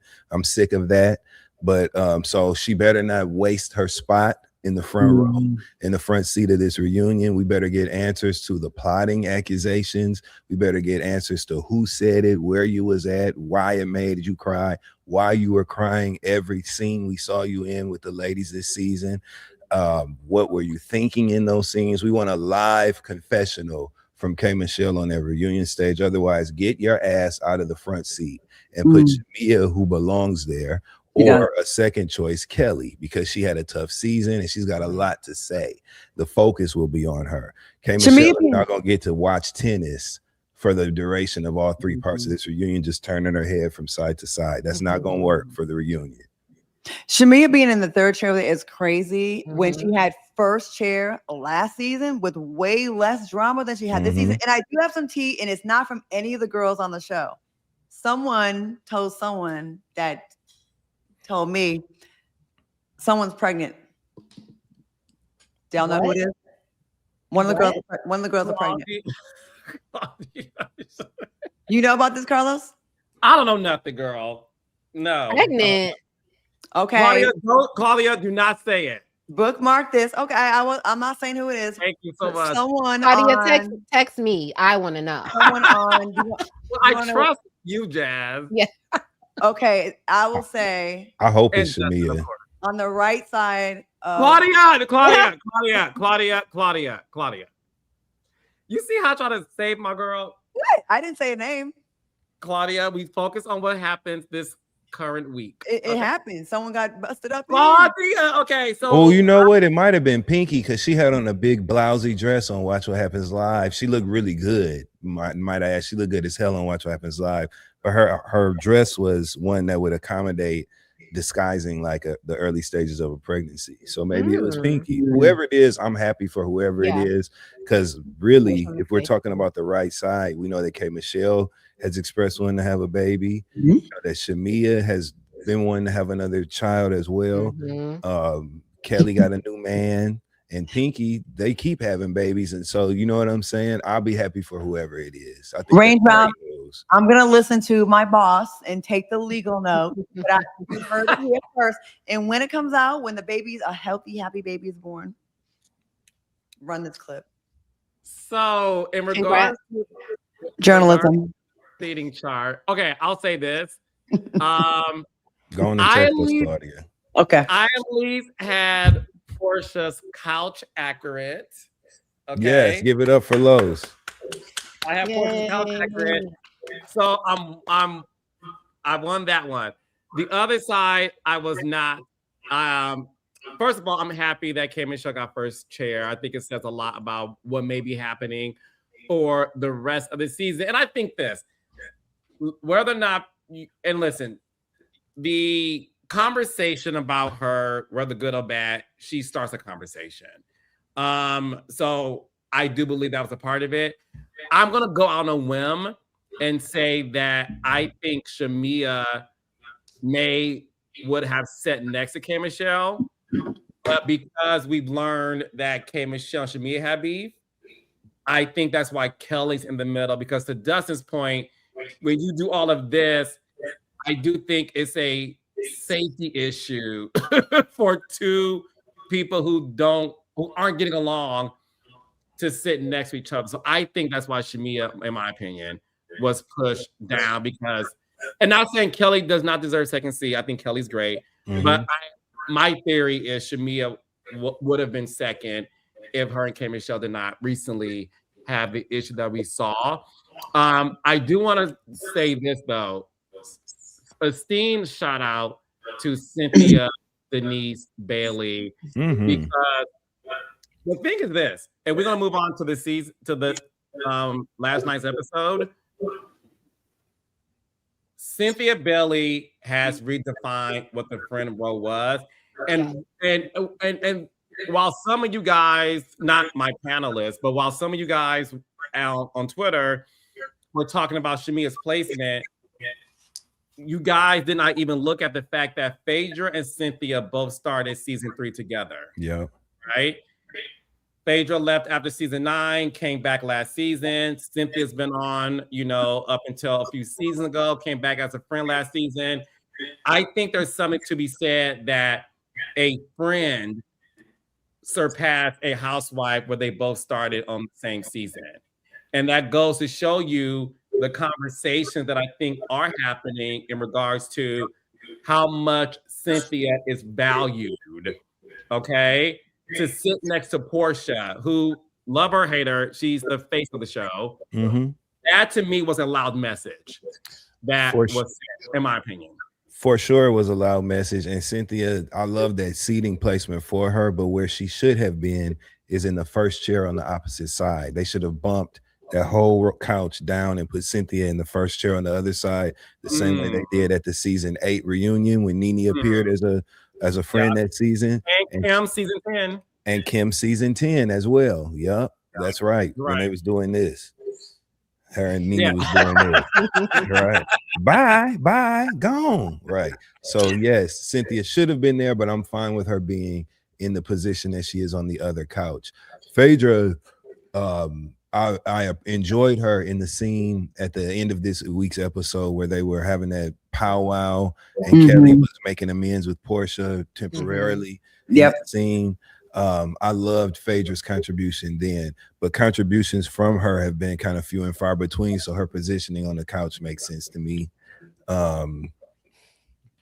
That's it. Yeah, Phaedra could have Phaedra could have been a friend of this season, and it would have made sense to me. Like what she's been doing, she's given us some good moments. But yeah, when I think about Cynthia this season, I keep forgetting that she's only a friend of. To be honest with you. Shout out to her. Yeah. No, the best. Cynthia Bailey. And seriously, and listen to all of the housewives that I've spoken to for the past 2 years that have been calling me to give my advice. And I said this to you guys last year and the year before that. You please take the friend role. Just take it. Take it. I understand that, yes, some of you OGs or vets made the show what it is. I promise you, I get it. However, what I think you guys aren't getting is Cynthia Bailey doesn't have to worry about exposing so much of her personal life. And she still is able to be relevant in the scenes, and she still is able to be a powerful dynamic. And friend roles back in the day, because I will say this, back in the day when I was producing the show, a friend role was a diss. If you were a housewife that was demoted to a friend of, what y'all don't see the audience is, listen, Marlo Hampton dealt with this. Housewives do dismiss you if you're a friend. And I'm not going to sit up here and say they don't. They will literally say in the middle of a scene, girl, shut up. You peachless girl. Go by. Girl, you ain't got no peach. You here for a moment. Girl, we will see you tomorrow. So I do understand why it does feel challenging. But what I'm saying is years later, the role is different. And I encourage all of my OGs, all of my vets, if Bravo offers you a friend contract, please say yes. I think the reason it's landing differently too is because Cynthia wanted a friend role. She didn't want to be a full-time housewife. So her stepping into the friend role, she's happy. So she's functioning. She's not trying to do things to make her role amplified in the show because she wants to be a housewife. She's being natural. She's happy as a friend of the show. And I think that's the difference. We've never really seen that before on Atlanta. You know, all the friends typically had aspirations of being a full-time housewife, and it showed in their thirst and in the way that the antics and all of that shit. When Cynthia is confident because that's what she wants to do. So take Carlos's advice and own it in a way where you are happy to be there, because then it comes off different on screen. Let me ask you guys a question. Now that we're talking about this, like Cynthia is so comfortable in this role because she was a vet for a really long time. Like you don't think about Atlanta and not think about Cynthia Bailey. So she is cemented in the legacy that is the Real Housewives of Atlanta. Do you guys think that there's a world when like we've had vets for so long that they need to have a mandatory friend of? Yes, I do. I think that Kyle Richards. Jasmine Henley Brown, ladies and gentlemen. Okay, Jasmine knows. You tried it. I'll talk about Beverly Hills next year. Anyways, sticking to Atlanta. Oh, you're good, Jasmine. I will say this. No one's life is that interesting for 15 years straight. It's just it isn't. And I do think there should be an expiration date on a full-time role. Not that you're not interesting or not that you're not great. I think it's sort of like the water has, run dry and you are expensive. So let's obviously pay you less and not ask you to do more. You know what I mean? Like in corporate America, especially after COVID, you had to do more, got paid less. So I definitely think it's not that, but I 100% think there's a lot of full-time housewives that should be demoted that aren't deserving of holding anything in their hands but a friend contract that Cynthia created. Because again, Cynthia is great at what she does because, like Dustin said, she actually enjoys it. Yeah. And as somebody who has worked on the show before, and when people ask me, like, would I go back? And I said to you guys, I have no desire to go back because I like recapping the show more than working on it, right? Okay. So it's different. That Claudia, tell me if I'm wrong. Listen, I worked on other shows. The Atlanta Housewives is the most challenging reality show in the world to be a part of. It's difficult. is a lot of work. I loved it. It was amazing. Right, Claudia? Great time. Mm-hmm. It is a lot of work. So to see Cynthia be like, I get to show up and leave and not expose my relationship. Genius. Yeah. Genius.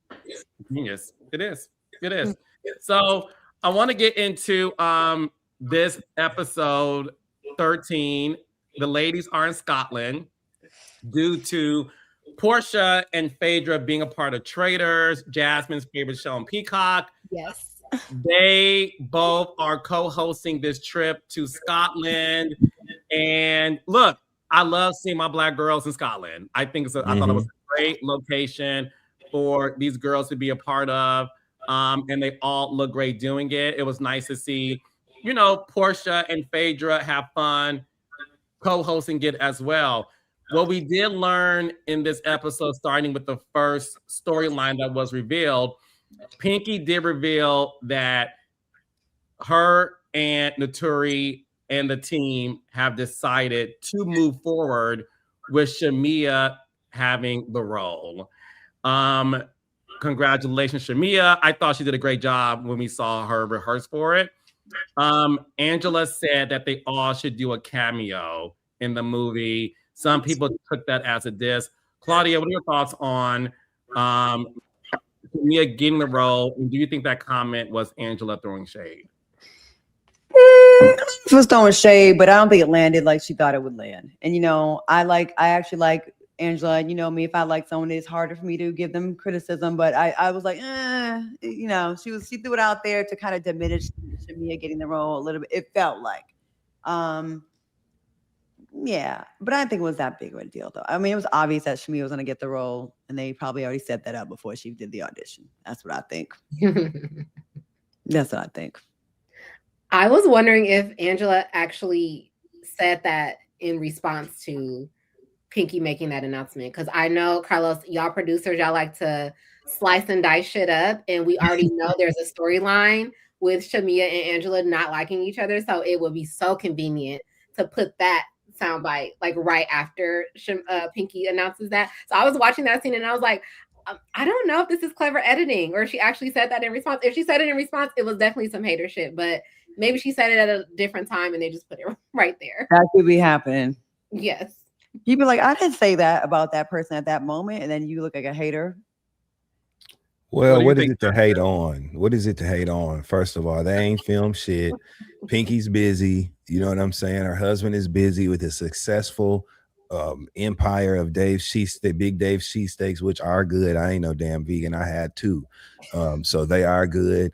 They're busy. Pinky used the opportunity to film scenes, developing a series or film, which I think is great, but we would like to see it, through to completion.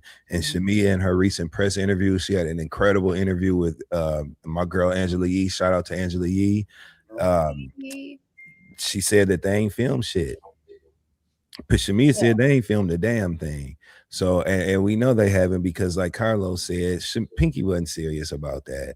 So the way that they were sitting there tossing around ideas at that table, well, you should be the lawyer. Oh, well, you should do this. It was like when kids play pretend, you know what I'm saying? You be the judge. Okay, well, you be the jury. All that kind of stuff. That's it. I was always a school teacher. Yup. I used to be the policeman. Not no more. But anyway. Yes. And so it just wasn't serious. And so I think Angela's saying, well, we all should get a cameo.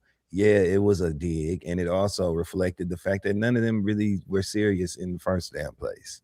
So now Pinky has to put that $40,000 show out. She has to do it. Right? Claudia, is that shade? It's a $40,000. I'm not spending $40,000 right now, so no. I think we all should have a cameo too. I would love a cameo, Pinky, especially after this episode, because I enjoyed you, Pinky, this episode. So Carlos, speak on it, because I was literally going to say that. I was like, I know. I was like waffling on her in the beginning of the season. I was like, I don't know. I'm just not warmed up to her yet. I like Pinky, and I'm not afraid to admit it. I'm shouting it from the rooftops. No, I love Pinky. She was definitely likable. I liked her in this episode too. Yeah, I like Pinky. And that's the thing why I gave my disclaimer earlier. Like, we only recap the episode. Right. It can change week to week. Yeah. Pinky was great in the beginning, hard to digest for like 5 weeks straight. This episode, I really enjoy her. Unfortunately, I did not enjoy Angela Oakley this episode. As we get into what happened. Angela, I love you in real life. I will see you at the Hawks game when they start playing again. And congratulations, Charles Oakley, for his Knicks championship win as well. Angela, I'm gonna hold your hand when I say this. You are clicking down bad, and it is not a good look. What you're doing is indefensible.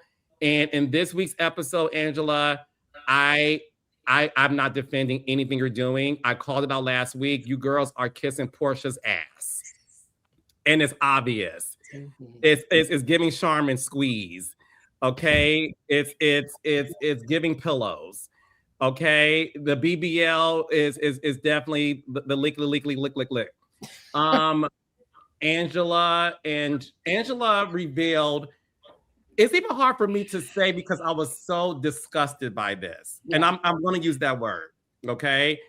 Angela, you are better than this. You're not somebody we all heralded last season because you would go and leave your house, leave the cul-de-sac, pass your mailbox, go to your neighbor's home. You don't ask to borrow sugar.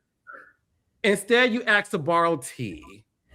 You then ask a married woman in your neighborhood about her husband's alleged situation with Shamea. I said this last week, and y'all dragged me, which y'all know me, I don't give a shit. But a lot of y'all, in all fairness, said, Carlos, we agree with you. The thing for me is this, and I'm gonna call it out. Shamea did nothing to you, Angela, to warrant you investigating her vagina. Thank you, God, for me not saying the P word. You investigating the miles on Shamea's vagina is deplorable. What Shamea decides to do in her marriage is between her and Gerald. Shamea never once said anything about your miles. And I'm all about, eye for an eye, you know what I mean? But Shamea's, because I watched the scene over, because Angela, I was really trying to find ways to help you. I'm helpless. Because Shamea only made a comment about Charles being outside, y'all being outside, whatever. And whatever happened behind the scenes, unless Shamea did something so disgusting, this is Housewives. This is not Reno 911. I don't want to watch my housewives investigate a woman's past for the sake of bringing up. And it made me think about your playbook, Angela. And this is when I said, Angela, I got your number. When you told Pinky, let's talk about the girl in the basement, I now have realized you investigated Pinky too. And what you have is a Mean Girl book in your home, and you have information on all of these girls, so that if these girls decide to come for you, you have things to say. Because when you said Pinky had a girlfriend in the basement, we laughed at it because it was so ridiculous read.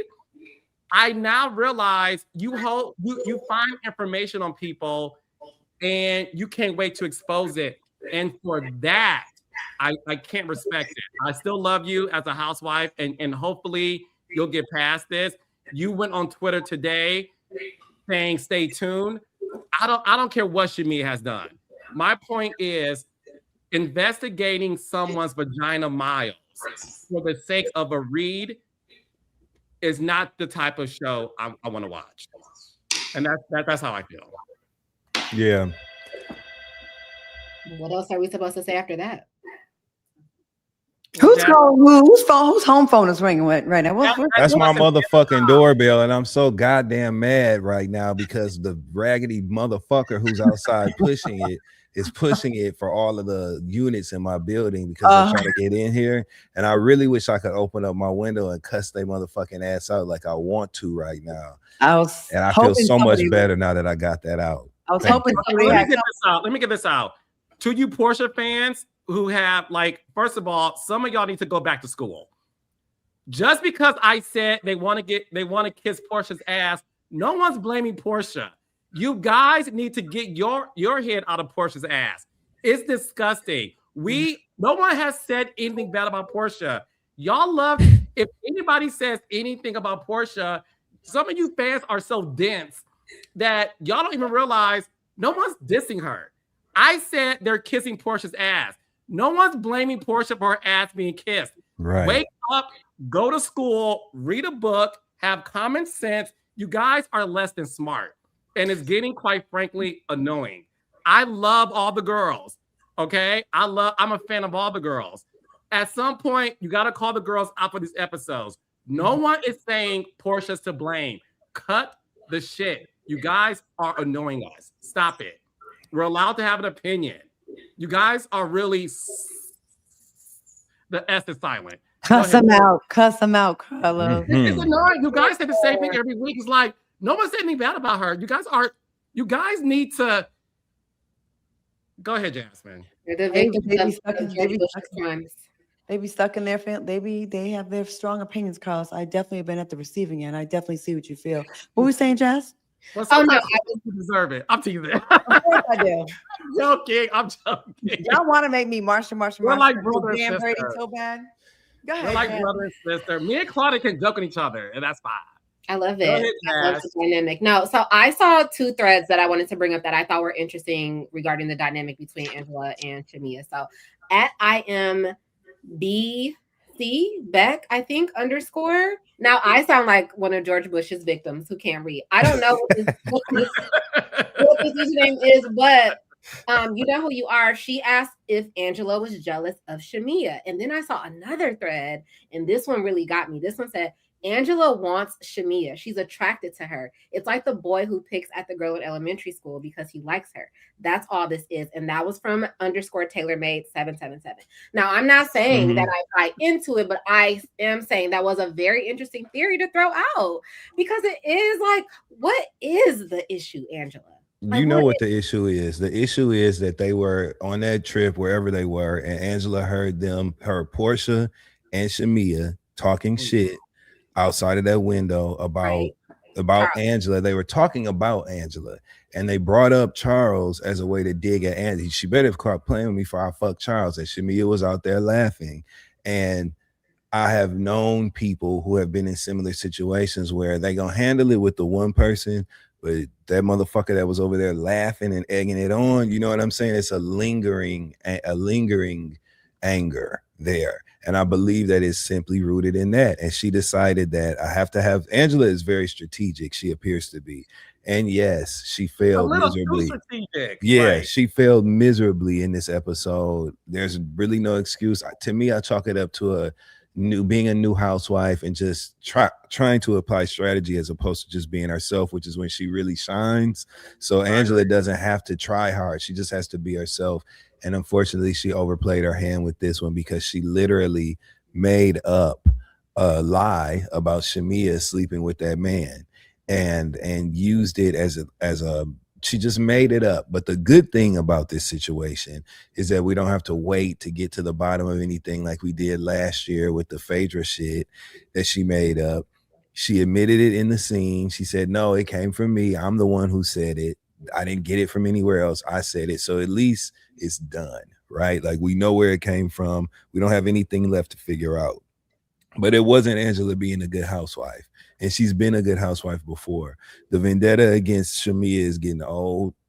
Angela really can't win no argument with Shamea either, low-key, because it was a tie at best at that first restaurant. And then every time since then, Shamea has been eating Angela's ass up in them arguments. So Shamea's been having a hard time, but she held her own at that table and she was completely justified with a text exchange that substantiated everything she had to say. So it's really nothing left to argue about. That's why I think we saw Angela kind of spiral a little bit on Twitter today, saying that there was more information to come. We don't give a fuck about that. Why would we care? All we doing is watching TV. Yeah, we don't give a fuck about none of that. Why do we care? All we're doing is watching the show. It was very Mia Thornton. Mia used to do all that shit. Well, just wait. Something else is going to be revealed. And this and that. And all that teasing. K. Michelle is doing it now with that plotting shit. And that you're going to tell us later. We never are moved or swayed by that, right? The promise of more information to come. The shit doesn't make sense. It's okay. All housewives make a mistake. It is what it is. We're not going to pretend like other housewives haven't gotten caught in lies before. It is what it is. And in this case, she wasn't really caught in a lie. She just made it up. And it came out that she made up the lie. You know what I'm saying? And she has to be accountable for that. Angela strikes me as a housewife that is paying attention to what the fans have to say and not in a way that's going to be unhealthy for her. I think that she'll edit herself. I think that she'll give herself notes moving forward and be like, okay, I got to stop trying to create a conversation based around things that I can manipulate to mean something and just start responding and reacting. That's I'm a Dustin. But Angela, the reason why you were the fan favorite last season, and I gave you that title too, like you were everything, is because in the moment you did a good job being yourself. Angela, my advice to you is stop investigating these girls, because I'm going to give you some advice as somebody who has worked on the show for 10 years. In real life, Angela, I'm going to hold your hand when I say this. In real life, those girls ain't checking for you because they are afraid that anything they say to you, you're going to expose it on Mad Day. I promise every single fiber of my being, these girls look at you like, I know what she's doing. You're showing your hand, and Angela Oakley, you are better than that. We didn't love you for that. We loved you because you were yourself. Like Dustin said, just operate this manipulation, the investigation. You are better than that, girl. Like, don't do it. You don't have to. We love you. Claudia, I'm sorry. It's okay.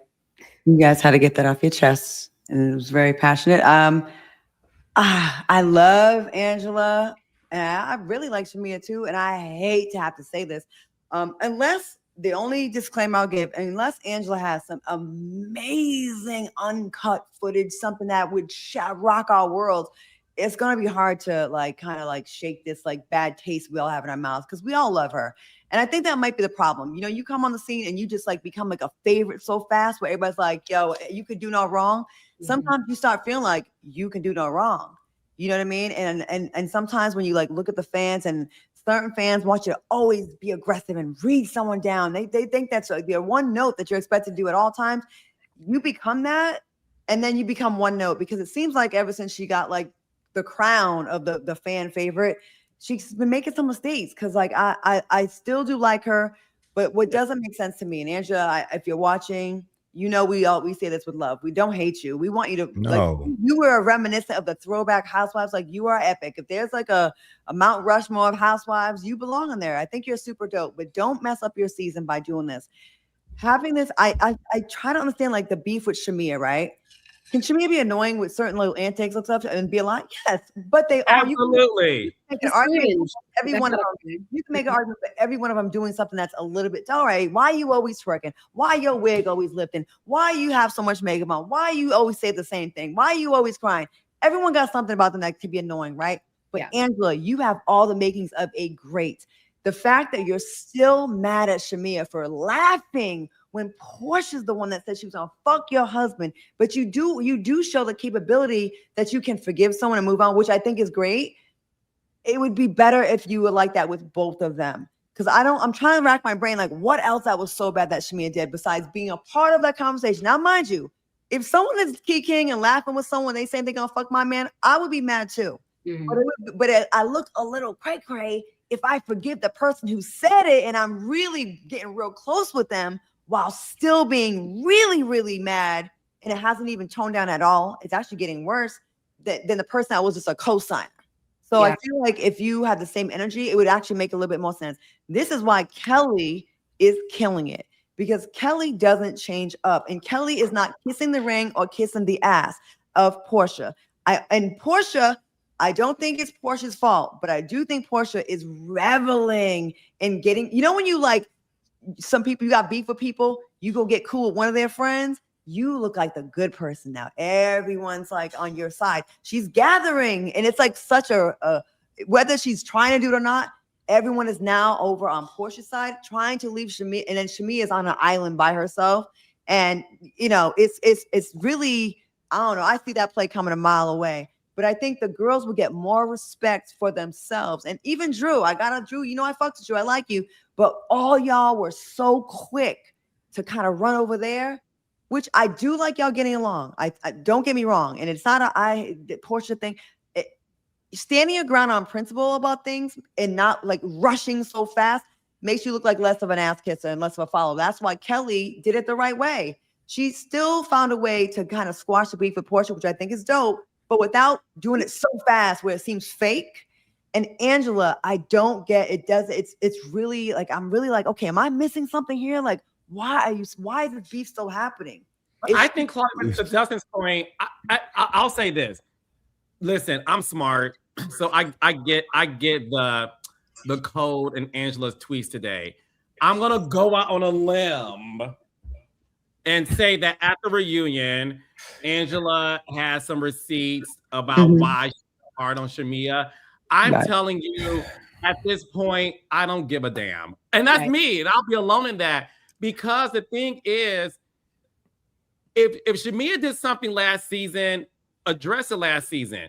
When her and Phaedra had their beef, and Angela felt the need to really find out why this man tried to shade her marriage, I understood where Angela was coming from, trying to figure it out. But if Phaedra did that, and based on information we have, she did not, right? You forgave Phaedra. Portia made the comment. Portia apologized. You forgave her. People are saying, well, Shamea's never apologized. I don't know why Shamea should apologize. Like, so because some of y'all, again, pick your favorites and y'all don't have common sense. If y'all want Shamea to apologize to Angela for making the comments about Charles being outside, then Angela, common sense guys, should apologize too. So what did Shamea say that was so bad that when Angela won that read by 1 point, she can't apologize to Shamea also? And I'm gonna skip to the end and come right back really fast. I said this weeks ago, Portia respects Kelly. Yeah. Because what y'all don't know about Portia, Portia wants to make a good TV show. Even if it's at her own expense when it comes to shade. Her and Shamea aside, because that's like me and Dustin fighting. It'll be, y'all will cry if y'all saw me and Dustin fight, because that's like, we're like family. So nobody wants to see Shamea and Portia fight. But Portia can respect that Kelly, who is 5'0" on a good day, is able to come at her, which is why at the end, Portia apologized, because Portia's like, I ain't tripping off of you, girl. Like, you're good TV. You got me activated. I'm earning the millions I'm making. So you want to read in my vagina? Let's go to war. But the thing with Angela and Shamea, I'm not understanding what's going on. And to continue on with this conversation, there's one point though, Los, that needs to be said. The same conversation is being had about Angela's incessant beef with Shamea. Shamea's doing the exact same thing to Drew Sidora. Okay, it's a beef that has nothing to do with her. She's beefing with Drew over her and Portia. She started beefing with Drew in defense of her friendship with Portia and in defense of Portia, and she's continuing it for no reason. So if Angela's gonna stop coming at Shamea, who I love on the show, then Shamea, who I love on the show, needs to stop coming at Drew, who I also love on the show, because they're both the same. They're akin to each other. They're both unsubstantiated beefs that have gone on and lingered way too long, that have gotten dull, that are now becoming burdensome to viewers. You know what I'm saying? Like, so the same the same whacking that we're giving Angela for the way she's doing Shamea, we're also going to have to address the way that Shamea is continuing this shit with Drew for no reason. Yeah, it's Both like need to stop. It's like it's something being left out of the editing, because like, yeah, I agree with that too. And then sometimes you think they like neutral, then someone will talk some shit in a green screen. You're like, oh, stop. Like, because honestly, I loved seeing the moment where they start getting along. Like, I love when they were all doing the Soul Train line a few weeks ago. And I also really, really loved the moment between Kelly and Portia. Honestly, I thought that was like super dope. And I was hoping like maybe that can lead to Shamea and Portia at some point, if, you know, because Kelly and Shamea are kind of like, you know, connected at the hip. They're real close.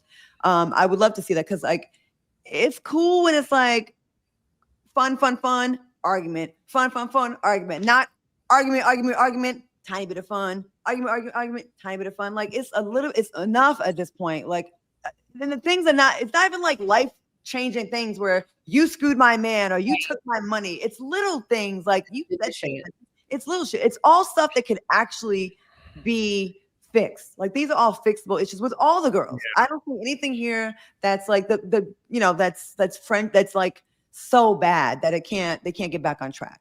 Yeah, I think the ladies need to, like, Shamea, for whatever reason, seems like an easy person to pick on. Like, I don't know if it's because she's kind of cringy, right? You know, you have that one friend in the friend group who's like super annoying all the time. So like, if you want to direct some smoke at somebody, she's the easiest target because everybody else in the group already thinks she's kind of annoying anyway. I hate that. Yeah, Shamea kind of plays that role within the friend group. But what I didn't like too was when Angela was on the phone with Ashley, and Ashley said the thing is like, oh, you asked me if I had dirt on Shamea. You could see that Portia and Phaedra clocked it, because Portia like looked around and she nudged her. She looked around. You could see that she clocked it, but then they didn't like say anything when they went back out with the group. I don't like that, because now it feels like there's a concerted effort to kind of like continue to isolate Shamea, when like it was clear as day that Angela was the issue with this whole thing. And I wish that Phaedra and Portia, being the veterans that they are, knowing that Angela really wants to still be down with them, they could have called Angela out for that and it wouldn't have affected like their relationship. But I feel like in some way they kind of want to keep the issues going with Shamea a little bit. Yeah, I like her. Can I play Angel's advocate, right? And this is me being real about this.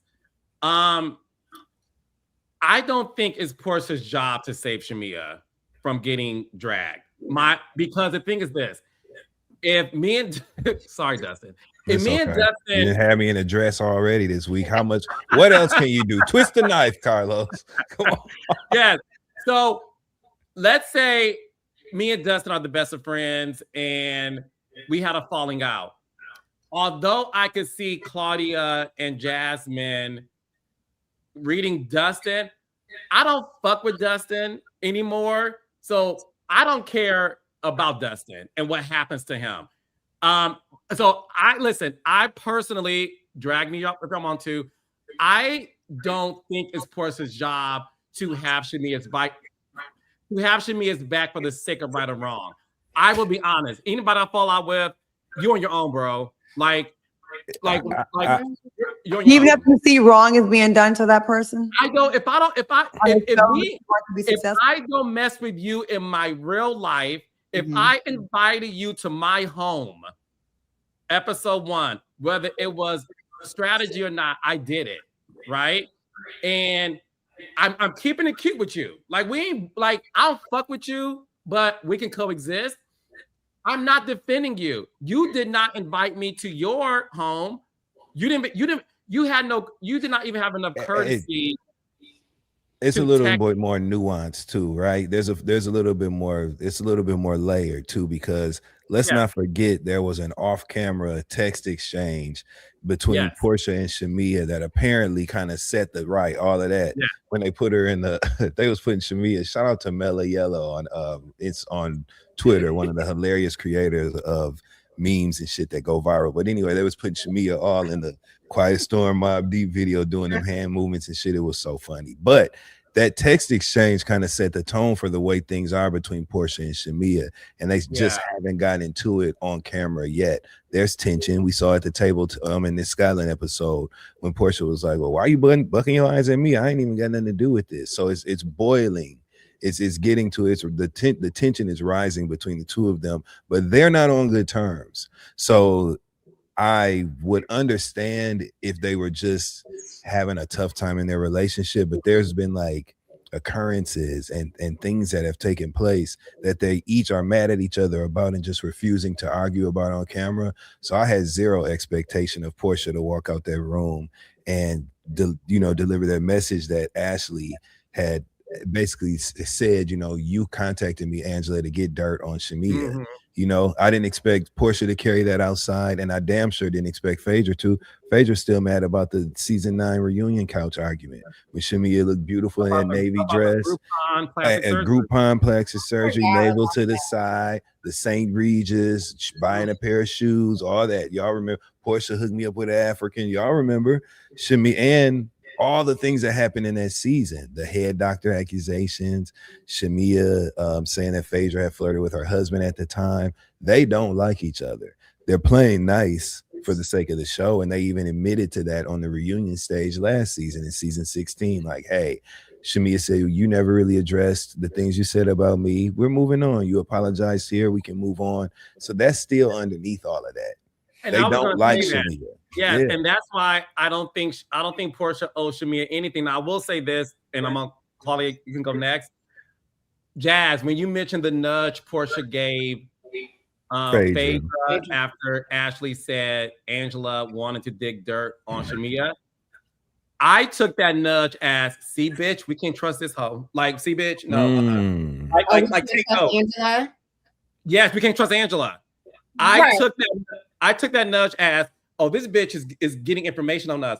Because the thing is this, and maybe this is inside baseball. Claudia, you can help me out here too. Mm-hmm.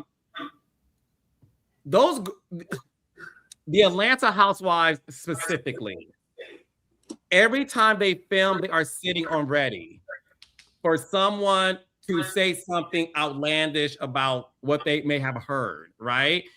I took Portia telling Phaedra she can't be trusted. Like we're gonna keep, like Destin said, we'll keep it cute, but girl, we will never tell you anything that is a secret. And last thing, Dustin is right. That text exchange between Portia and Shamea, from what I was told, okay, it's probably the worst things you could say to friends in terms of the vitriol that they had, which is why they both refused to address it. Well, stop it. And God damn it, if you ain't gonna talk about it on the show, don't talk about it on the show, because we shouldn't even know that happened. If we're not gonna screenshot the text threads the same way that you guys screenshotted the text from what was the guy's name? George's wife. The same way that thank you, friend. The same way that those messages were screenshotted and added to the episode. Give us the text messages between Claudia. Hey, it wasn't me. Claudia, don't you ever read my text messages. Give us the text messages. Bring the mothers onto the show.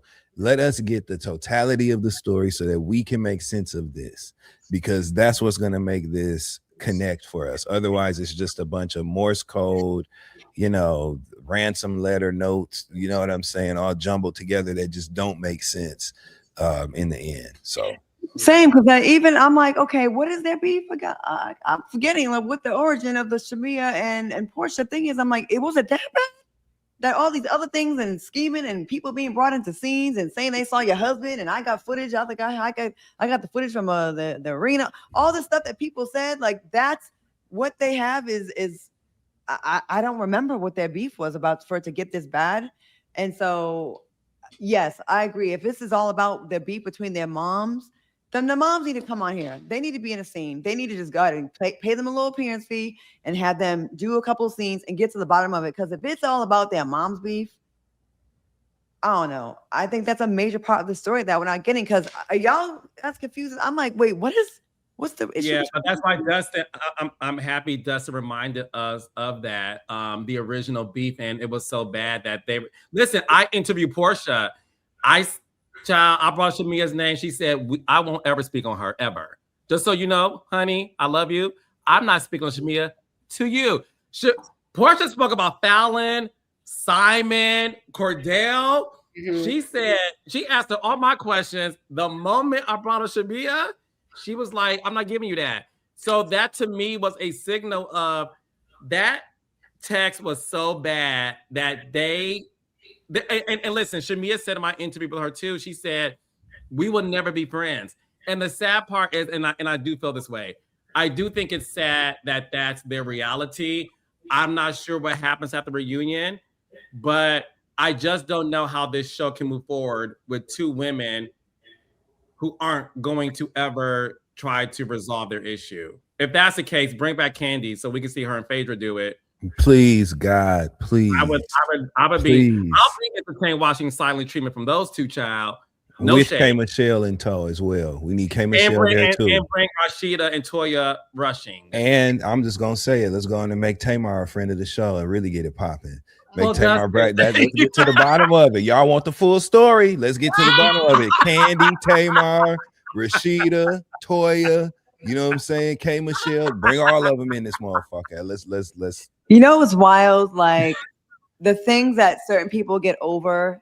Like some fights are just like, all right, we're cool again, although we physically fought each other and now we're like lovey-dovey. And then some, it's like our moms fought and we'll never speak again and F you forever and I don't F with you. And it's just like, but I guess that's human nature. Because I mean, I remember being at Kenya's baby shower and being like pleasantly surprised, seeing her and Portia, how far they had come and like they were able to get over that. I think that was a big deal.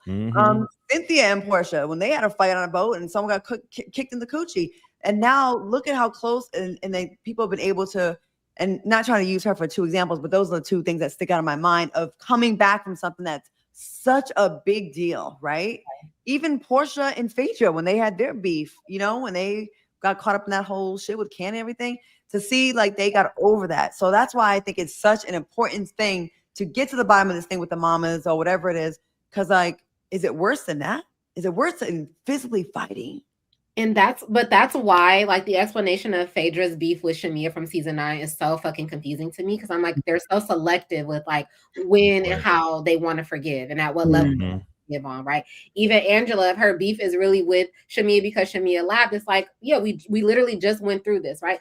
They're all selective in how they want to forgive each other. And just taking it back to the original point that I make, for the sake of objectivity, I do feel like Portia and Phaedra should have said something to the group. You just said Portia wants to make a good show. She knows how to make a good show. She knows we're going to see that shit play out. The audience is going to see it. She would have shown a lot of integrity had she gone out to the group and been like, this is what just happened in the room. She did, but in her defense, oh my God, okay, Portia's lawyer.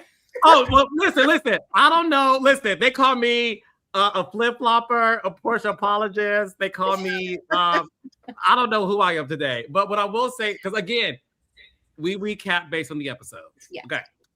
I will say in this episode, she did tell Shamea, okay, let me tell her to stop.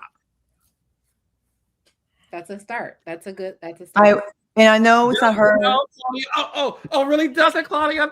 The cat got your tongue? No, I was trying to speak. Oh, go ahead, Claudia. Thank you. I will say that, yes, it is not Portia's job to defend Shamea, but in the interest of wanting to make a good show and seeing that she's being able to get over so many things, it would have been a dope moment to say, although I don't F with Shamea right now, obviously, old girl was wrong right here, meaning Angela, or, making a point, not just nudging, you know what I'm saying? So that is also part of being like, that's dope. Like, people have had to walk stuff back on that show all the time or say stuff to people that they don't rock with. And it's not fun. Trust me, it is not fun, but it also shows growth. But I'm not blaming Portia for it. It's not Portia's fault. It's not. But hopefully in the future, at least now she knows what's tea now, Yeah. Dustin, what did you think of Portia telling Shamea, okay, let me tell her to stop? Portia is one of the more prominent personalities on this show. She's the face of the series. She's the representation of Atlanta in the upcoming Real Housewives Ultimate Girls Trip 20th anniversary. She means a lot to the franchise. That's leadership shit. You know what I'm saying? That is how people love to toss around, oh, it's this person's show, it's that person's show. Stuff like that is what makes it your show. When you can get past, you know what I'm saying, your personal issue. Her and Shamea literally hate each other right now. And she still was like, look, I'm gonna go tell her, let's stop this. You know what I mean? That's leadership. That's big dog shit. And that's why you get to sit in the first chair every year when you do things like that. You know what I mean? And so I thought it was great. And to piggyback off of, sorry, Dustin. My bad. No. Piggybacking off of Jasmine's comments, because what we did learn, the ladies then go and have dinner. And Shamea is visibly upset because not only does she have proof from George's wife, where George's wife in writing did say Angela's weird and she wanted to get information on you. By the way, to be fair, as a journalist, Angela did tweet today that George, is it Ashley? Yeah. That George and Ashley, they want to be on the show and she feels played and all those things. That didn't make any sense to me because Angela, I love you, baby doll. You brought their name up. So just own it, Angela. Damn. Angela, just own it. Angela. Listen, next week you may do something great and we'll forget about it. Like we did. Yeah, she's still dope. Yes. Angela, you're still dope. You're still dope. So it's all good. One thing that was happening was now Angela, because I think no shade. After Angela spoke to Ashley and was like, all right, girl, bye. Right? Because she was mad that she got caught fibbing. She then says, all right, round 2. So you spoke to my daughter? I mean, that's my child. You spoke to my child? It's like, Angela, that girl is over the age of 18. Not only that, Shamea was clearly joking, but I felt like Angela just wanted to find a way for the girls to be mad at Shamea because she lost that battle. And Phaedra to say that kids are off limits, which I will say as producer, Nene Leakes made it, because it was Nene, no shade. Nene Leakes made it a pact. Kids are off limits. And ever since season 4, when her and Sheree had that back and forth, those girls don't break up kids. But Phaedra, you're also somebody who also said marriages are off limits. Because when they flash back, you about to windmill Kenya, Claudia was there. And so the chocolate, the man you've been sleeping with, the man you've been having an affair with, and you said,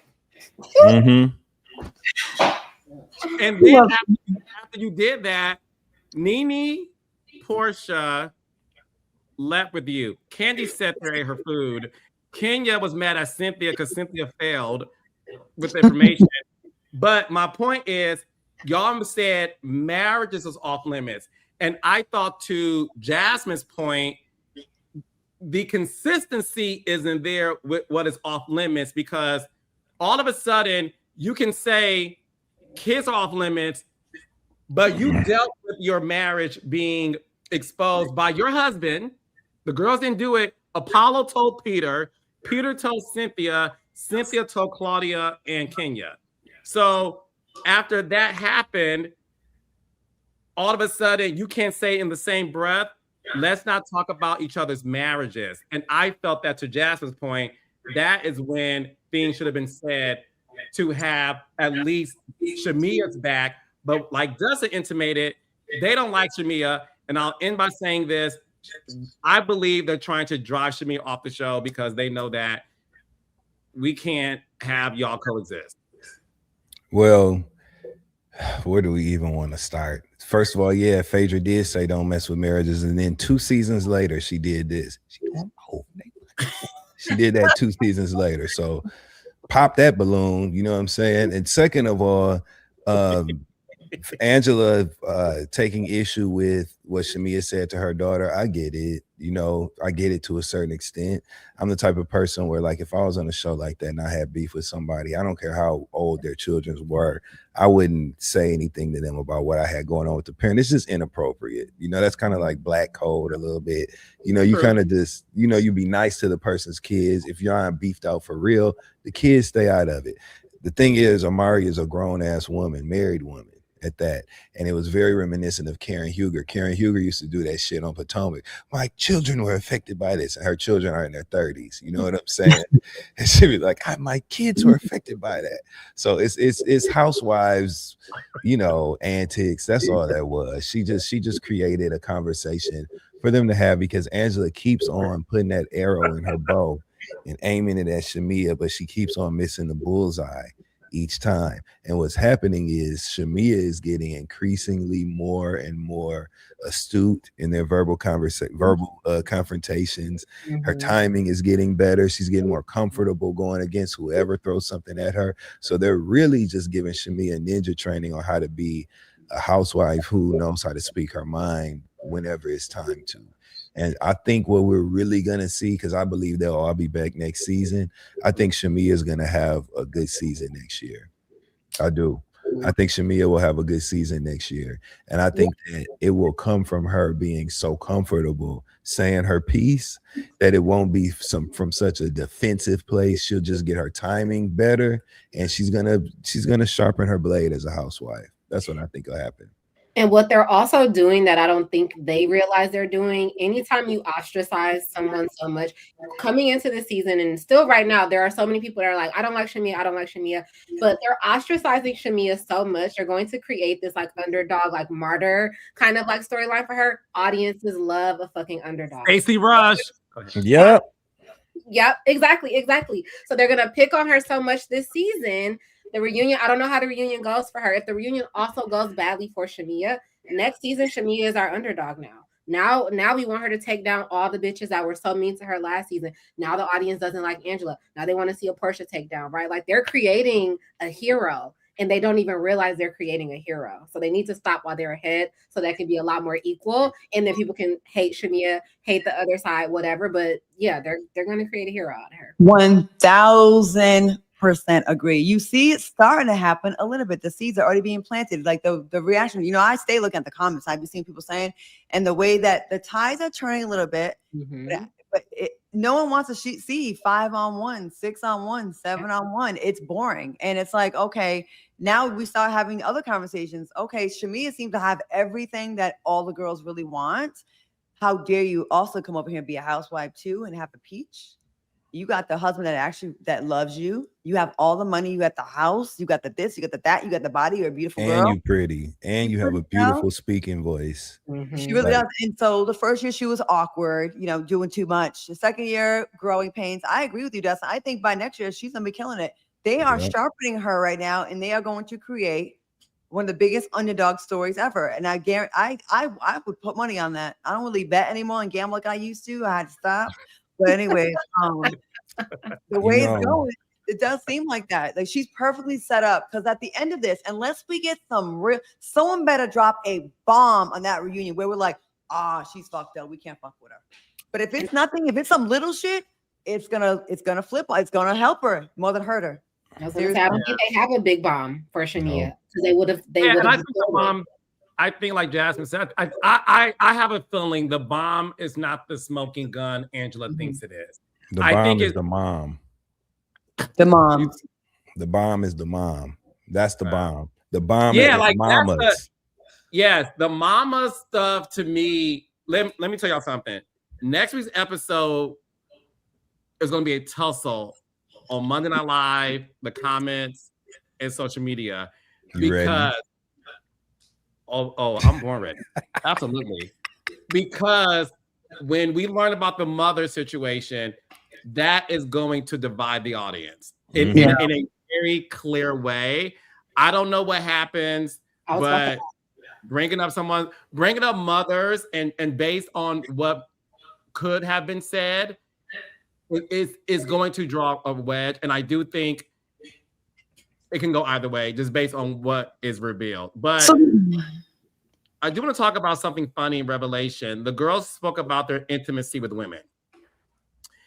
Pinky said that she was in a relationship with a woman for 3 years.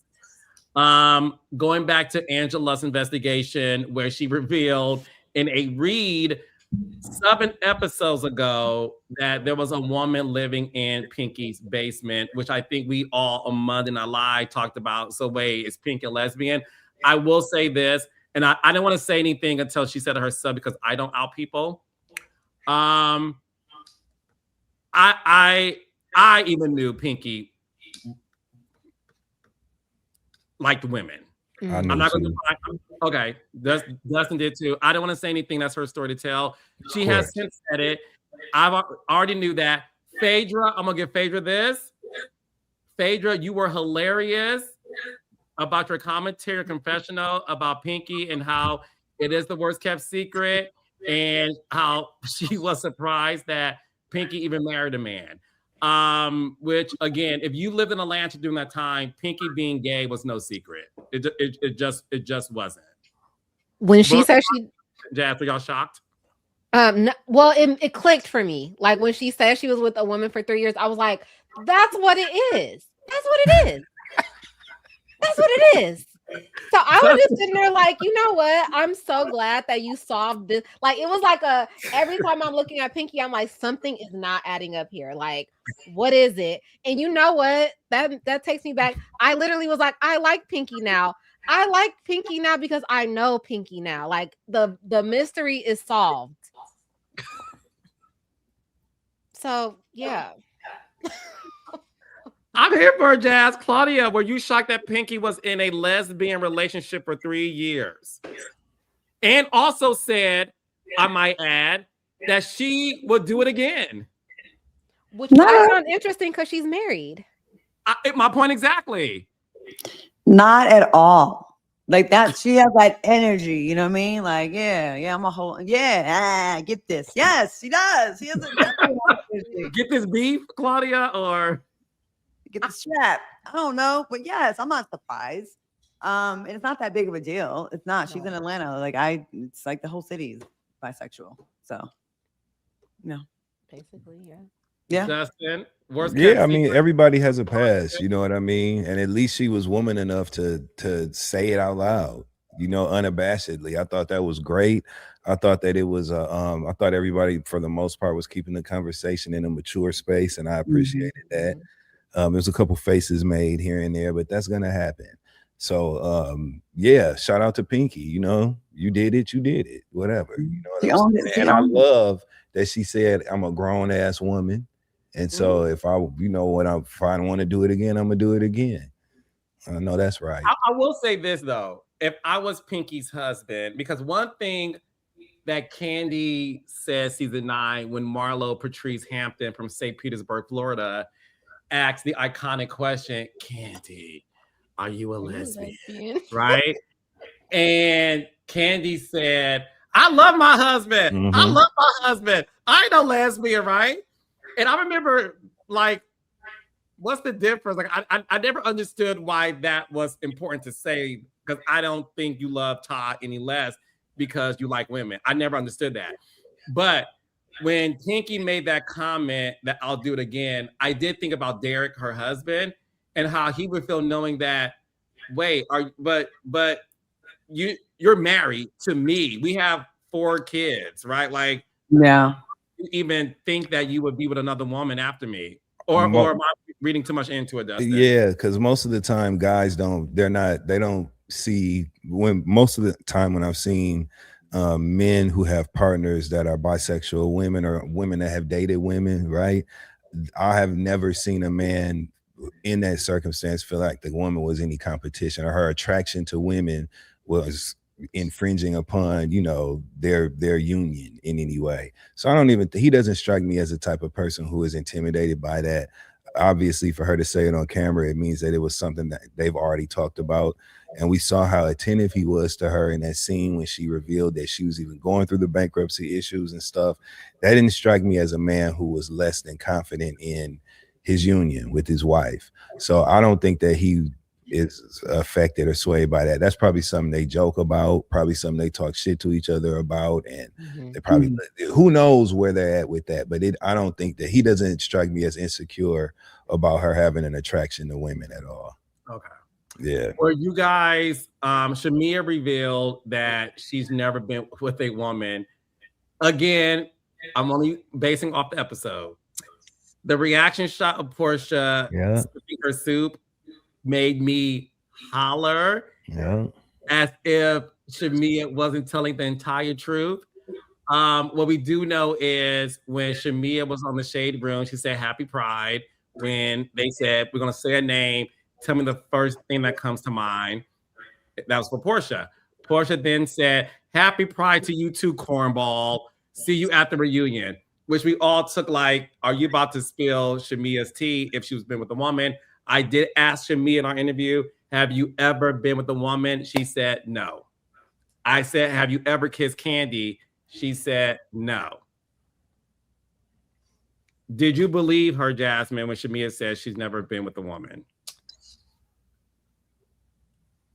No, but I don't think it's for me to believe or not, right? Like I'm trying to choose my words here, because like I'm not saying it like I'm like I think she's a lesbian or like trying to out her, but like I just feel like that Bolo episode or the Bolo episodes, I was like, there's something there.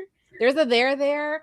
I don't know if I ever bought into like her with Candy or anything. To be honest, I'm not gonna lie to y'all.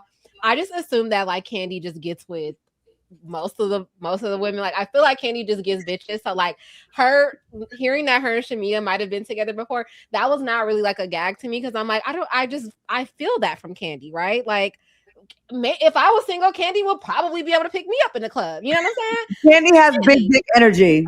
It's Candy, right? It's Candy. Oh, pretty, got it going on. She's cool as shit. Yeah, so that wasn't, but yeah, I don't know. I think I too was laughing a little bit when they cut to Portia. I also laughed when Drew said she had never been with a woman, because I was like, we all did.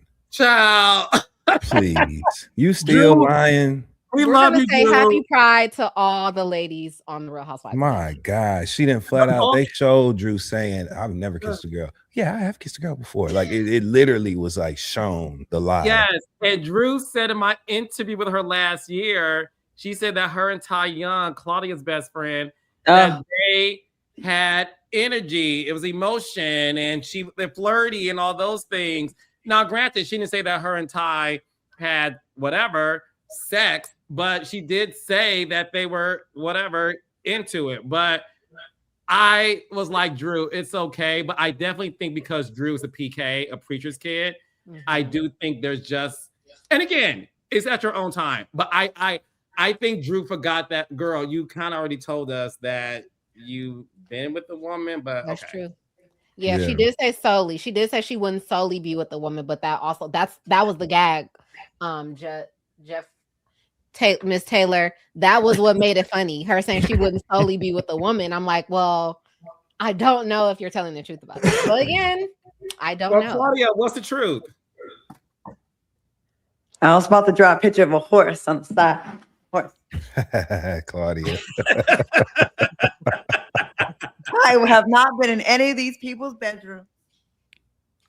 Fair. Especially not my cousins. Oh, Claudia pleading the fifth for a change. Okay, sister. I'm trying to. Interesting that you choose to do it with Drew. That is interesting. What? Interesting that you choose to plead the fifth when it comes to Drew.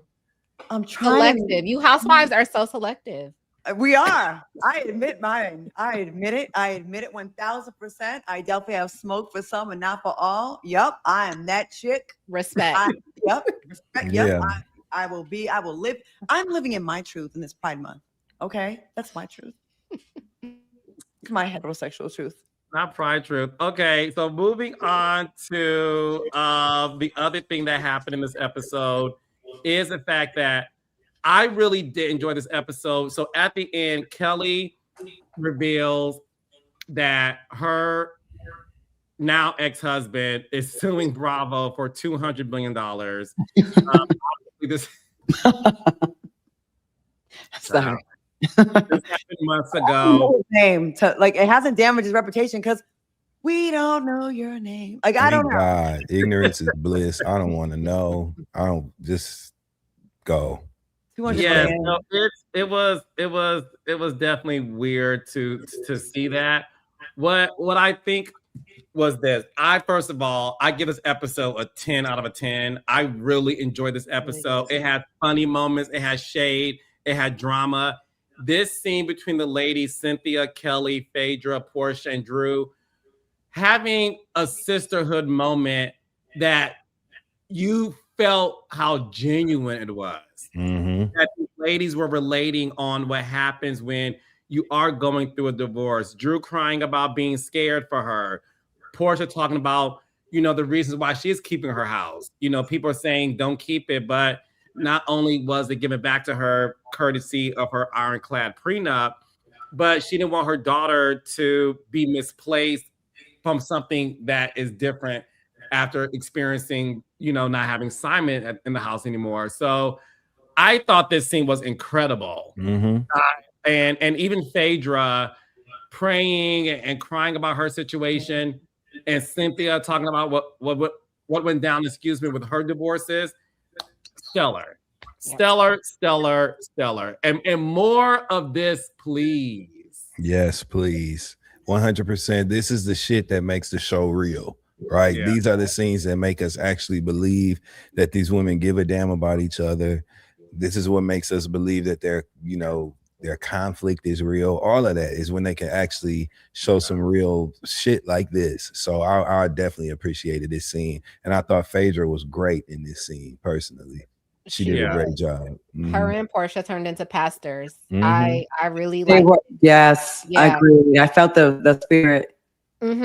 I did too. It showed real sisterhood, trust, bonding, real friendship between the ladies. Bonding. Yes, quad and bonding. Yeah, no, I loved it. I will say, I am I can be critical of all shows, but of this show, this has been such a really good season for them. Like they're, not every episode this season has been a hit, but overall as a season, I think we're going to look back on this as like one of their better seasons in the later era. Right. So I really appreciate what they're doing. I want everybody to come back next season. Like I know the girls are saying not to bring back Shamea, Kelly, whoever. They need all of these ladies to come back next season. I think they have really found something special with this group. I agree. I don't love all the girls like Carlos, but this scene made me like all the girls. Yeah. I really did. Like, I felt like they were all likable. They all had redeeming moments and qualities. And it sucks that they all couldn't be there to all get that same love because Shamea still left out of it. But they all have gone through stuff. You know what I mean? Like even the ones you like, the ones you hate, they have all gone through some stuff. And even, that's the first time I've seen like even Phaedra getting emotional. I'm not here for her at all, but actually she was very likable in this scene. I thought more vulnerable than I've ever seen her. I thought it made it because at some point you're like, okay, this you just can't be about faces and name brands and money, right? Like we want to see something. And that's what my issue is with some of these people. It's not real and it's not sustainable. And no one in real life is like that in real life. Right. But we all can relate to bad breakups. We all can relate to a man changing up on you after you you're going through a breakup. Every woman or man really can relate to that. We all can relate to heartbreak. And that's what made this scene dope. And I know people be saying my cousin Drew be lying, but I'm sorry. I've seen her. I've worked with her in movies and I've seen her work. She wasn't acting in that scene. Her nose was red. She looked like she was really having a moment and she really was feeling it, right? And I just felt like they all gave something authentic. And it was so nice to see the moment with like Portia and Kelly when Portia had her hand on Kelly's leg. And I do think Portia does have respect for Kelly because Kelly stood her ground with her and didn't kiss her ass. And she earned that respect. You know what I mean? Like there's a respect there. And I love that because, listen, it's cute when they get an argument when it's unexpected, but not when it's expected every single week. And God damn it, we are sick and tired of it being like that on 10. And I thought the whole episode was good, but that scene was great. It was great to see. Do we point out that neither Angela nor Shamea were there? Like, does that scene happen if one or both of them were in the room? I don't know. And that's the thing that way. Yeah, after I was celebrating how good of a scene it was, I was like, I don't know that we get that scene if Angela was in there or if Shamea was there. Yeah, because I think there's both a desire. There's still a desire to get a little jab in. Yeah. You know what I'm saying? Yeah. So, but it was. Hey, it was still good. It was. I agree. Out of it for it to have a peaceful ending, then so be it. Yeah. No, I thought it was. I listen. I thought it was incredible, incredible episode. All right, super chats really fast. We got 321 Vania. Imagine if Shamea got caught in a lie like Angela did, they would never let her live it down. Facts. We got the same one who says, since we found out Ashley did not tell Angela about Shamea, was it Junebug? Hilarious. We have Terry Bradley, Carlos King on the Resound Crazy podcast. Oh, hey, Phil and the team. You better use your gifts and talents to get this talk show developed and out to us. You and your co-hosts are amazing. Love you all. Thank you. I love them just as much. Thank you. Dark Child 99. Kudos to Carlos King for your fantastic interview. Yes. On the Resound Crazy podcast last week. I knew exactly what you were saying to convey about Brandy's background vocals and your stance on Beyonce. They have Funky Dineva on twice. I hope they do the same for you. No, I had a great time. We Sound Crazy podcast on YouTube. Check it out. It's really good. Yes. Yvette Boy, K. Michelle, something isn't right. We got 321 Vania again. Why would Cynthia think that Shamea holds the energy to the group? They all gang up on Shamea so bad. Shamea's house size is some of theirs combined. Well, she would think that because of scenes like the first scene from season 16 when they introduced Shamea as a housewife and she was presiding, leading the conversation and gathering everyone together in her home. That's why. And I remember Carlos's reaction to that. Carlos was like, I knew Shamea was that girl, but I didn't know Shamea was that girl. Yes. Yeah. Yeah. Good memory you have, my darling. I think it's way too late for me to do that. It's too much that has been done. It's way too late now. We got 321 Vania again. Angela gets to lie and it gets dusted under the rug. First Junebug, then Ashley. All her sources. That phone call should have been brought up. Vania again. I love Portia, but when she told Kelly, I'm glad you have Shamea, but you have us too for me. It turned the beautiful moment around. Brown design. Angela straight up lied on Shamea, and everyone was sitting there like, who said that? We have Danielle. Everyone has a bad week at some point. Carlos, you're being too hard on her. This is one episode. I literally said that before I said it. Right. That is literally. I literally said that. Thank you, baby. Vania, Angela has misplaced anger towards Shamea. She's still upset with Portia. Angela doesn't have the balls for Portia. She saves it for the confessionals. Karen, Carlos, I agree with you 1000% about Angela. Let me see. Wait, can I ask something really quick? Really quickly. That last chat just made me think of a point I wanted to make earlier. Like, Angela has misplaced anger towards Portia, so she's taking it out on Shamea. And then I forgot who was saying it in this episode. They were saying that whatever Shamea says to other people, she really Drew said that. Drew said that. So I wonder, like, if that's the reason. Like, we are talking about how Angela has this hard on for Shamea, but maybe that's why Shamea also has this hard on for Drew, because they both need to attack Portia and they feel like they can't. So they're just using other people to like take it out on. Interesting point. Potentially. I've looked at that way. Okay, that's a good. That was Jasmine's super chat. Yeah, I'll give you 99 cents. Thank you. It's Concierge. Yes, you are preaching your ass off today, Carlos. We have I on Inglewood. It's colorism. How dare Deep Chocolate Shamea have an amazing life? I don't think so. They all have great lives. Brittany says, can we talk about the cease and desist that Shamea sent Angela based on the claim that she slept with the Hawks players? I ain't got shit to say about it personally. Yeah, I'll wait till the reunion personally, because that's when they're going to talk about it. So Brittany will save that for the reunion. Vania, a lot of people forget Angela does have smoke with Portia. She just saved it for almost all her confessionals. Is that shade, honey? Okay. You don't have to say in your confessional. You need to say it to the person. Right. You know? Mika Boo said it's such a fabricated beef with Angela has with Shamea. She run it too. We saw this with Angela before, and the stuff fell flat. We have David Preston, Angel Liar. Not y'all calling her Angel Liar. We finally see a crack. Claudia says, if you lose your cool in the argument, you lost the fight. It's giving Portia, pick me, pick me. Yvette said, thank you, Dustin. Finally, Shamea is not innocent. Hey, I was on Shamea's side tonight. I don't think wait a minute. Hold on now. Who said that? Who said that? I don't think there's one innocent person on the show. No. There's not Except one. Cynthia. I agree.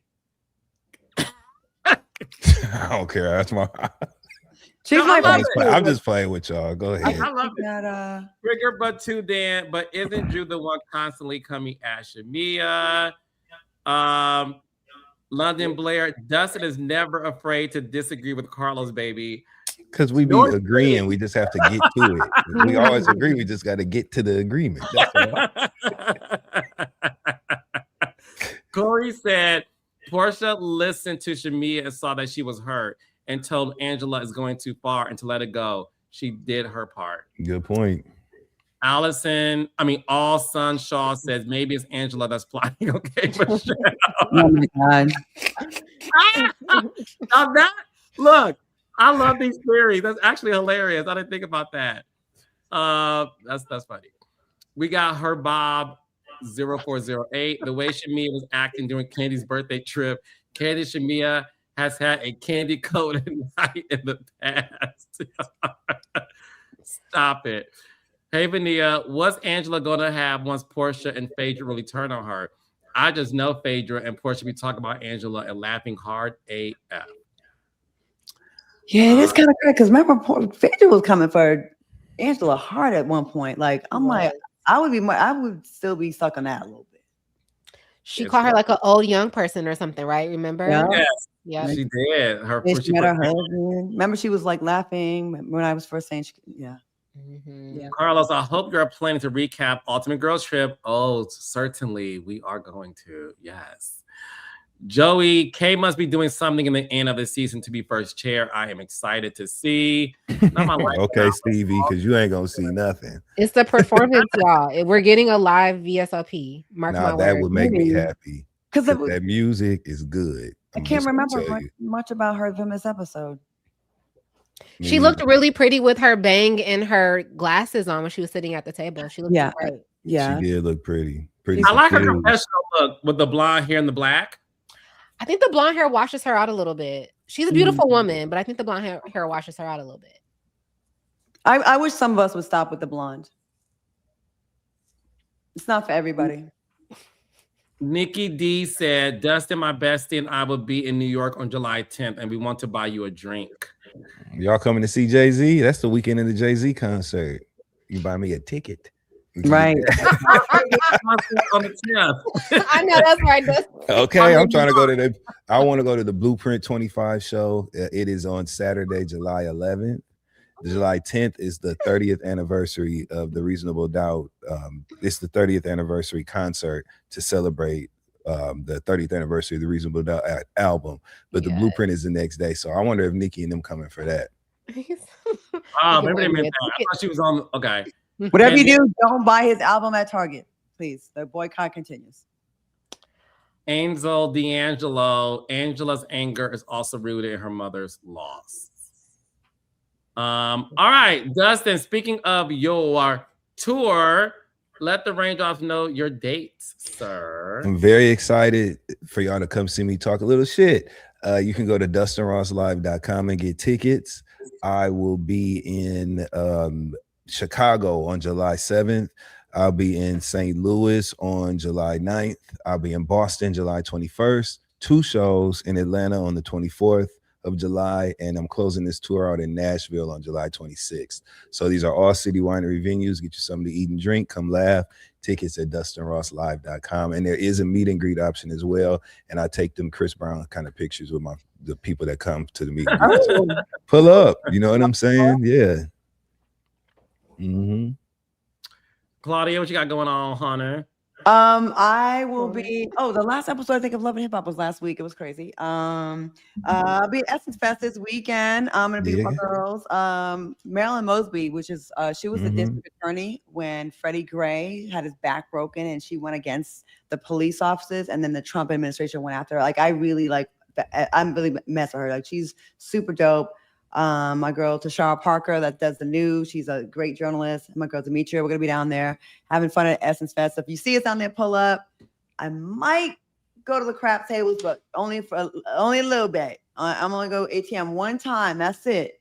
I overcame that demon on my back.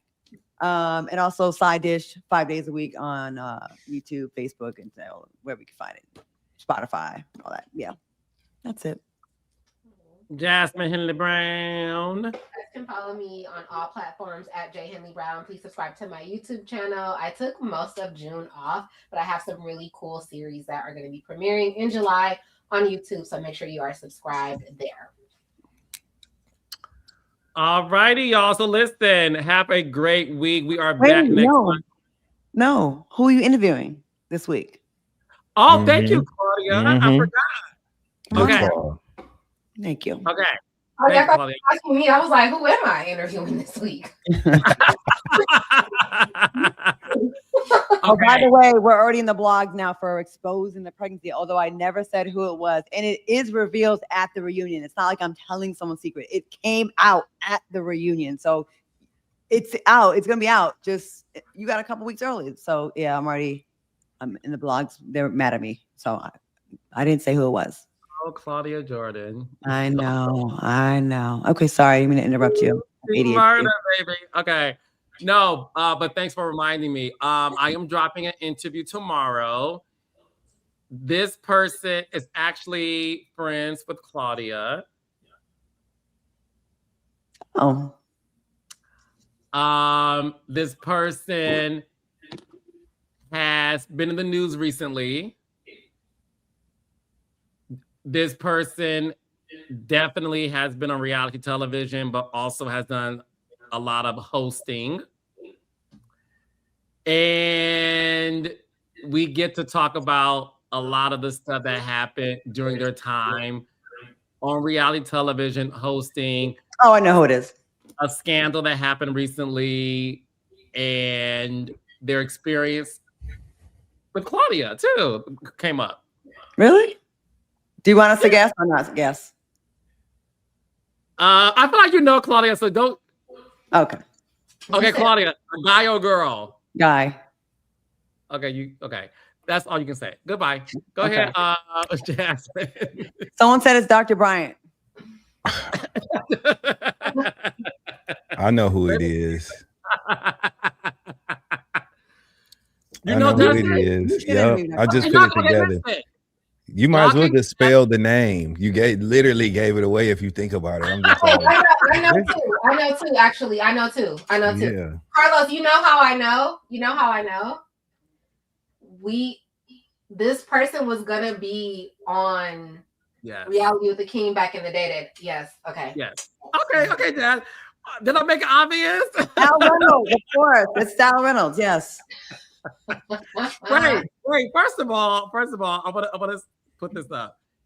Wait, hold on, Lula. I want to read this. Did Carlos get new teeth? I did.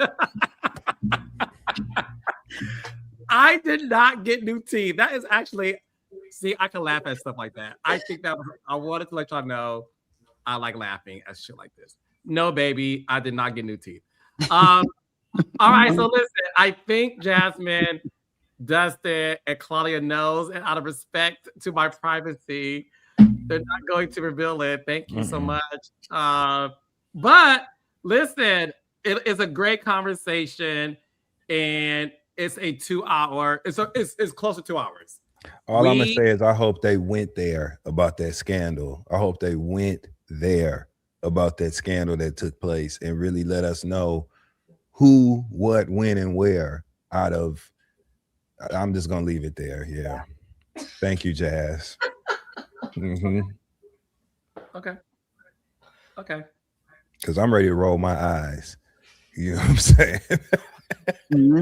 I'm ready. Look how good we're behaving, Carlos, and we're not giving it away. Yes, I love y'all. Carlos interview Elmo. Okay. So listen, Raindrops, that's tomorrow at 12 o'clock noon. Hit your notification button. Yes, it's notification, honey. Not notification. Make sure. Hey. Okay, Shannon. I want a George W. Bush. I'm teasing. But no, love you guys. We're back next week. Jasmine. And by the way, Jasmine has a cooking channel. Not channel, but a cooking segment. Yeah, I'm just cooking shit from With Love Megan, the Netflix show with Megan Sussex. I love watching it. You made the cake, right? I saw you had made the cake. I made some pasta. I'm making a bunch of shit from the show. Just I'm becoming a trad wife, so. I know that's right, Jazz. I'm joking. Kinda. I can't. All right, Raindrops. I'll see y'all tomorrow on my YouTube. Make sure to check it out. Check out Dustin on Tour 5 days a week. Slide with Claudia and Jasmine's channel as well. Channel Surf and many other things. Love you guys. Love y'all. Bye. Bye.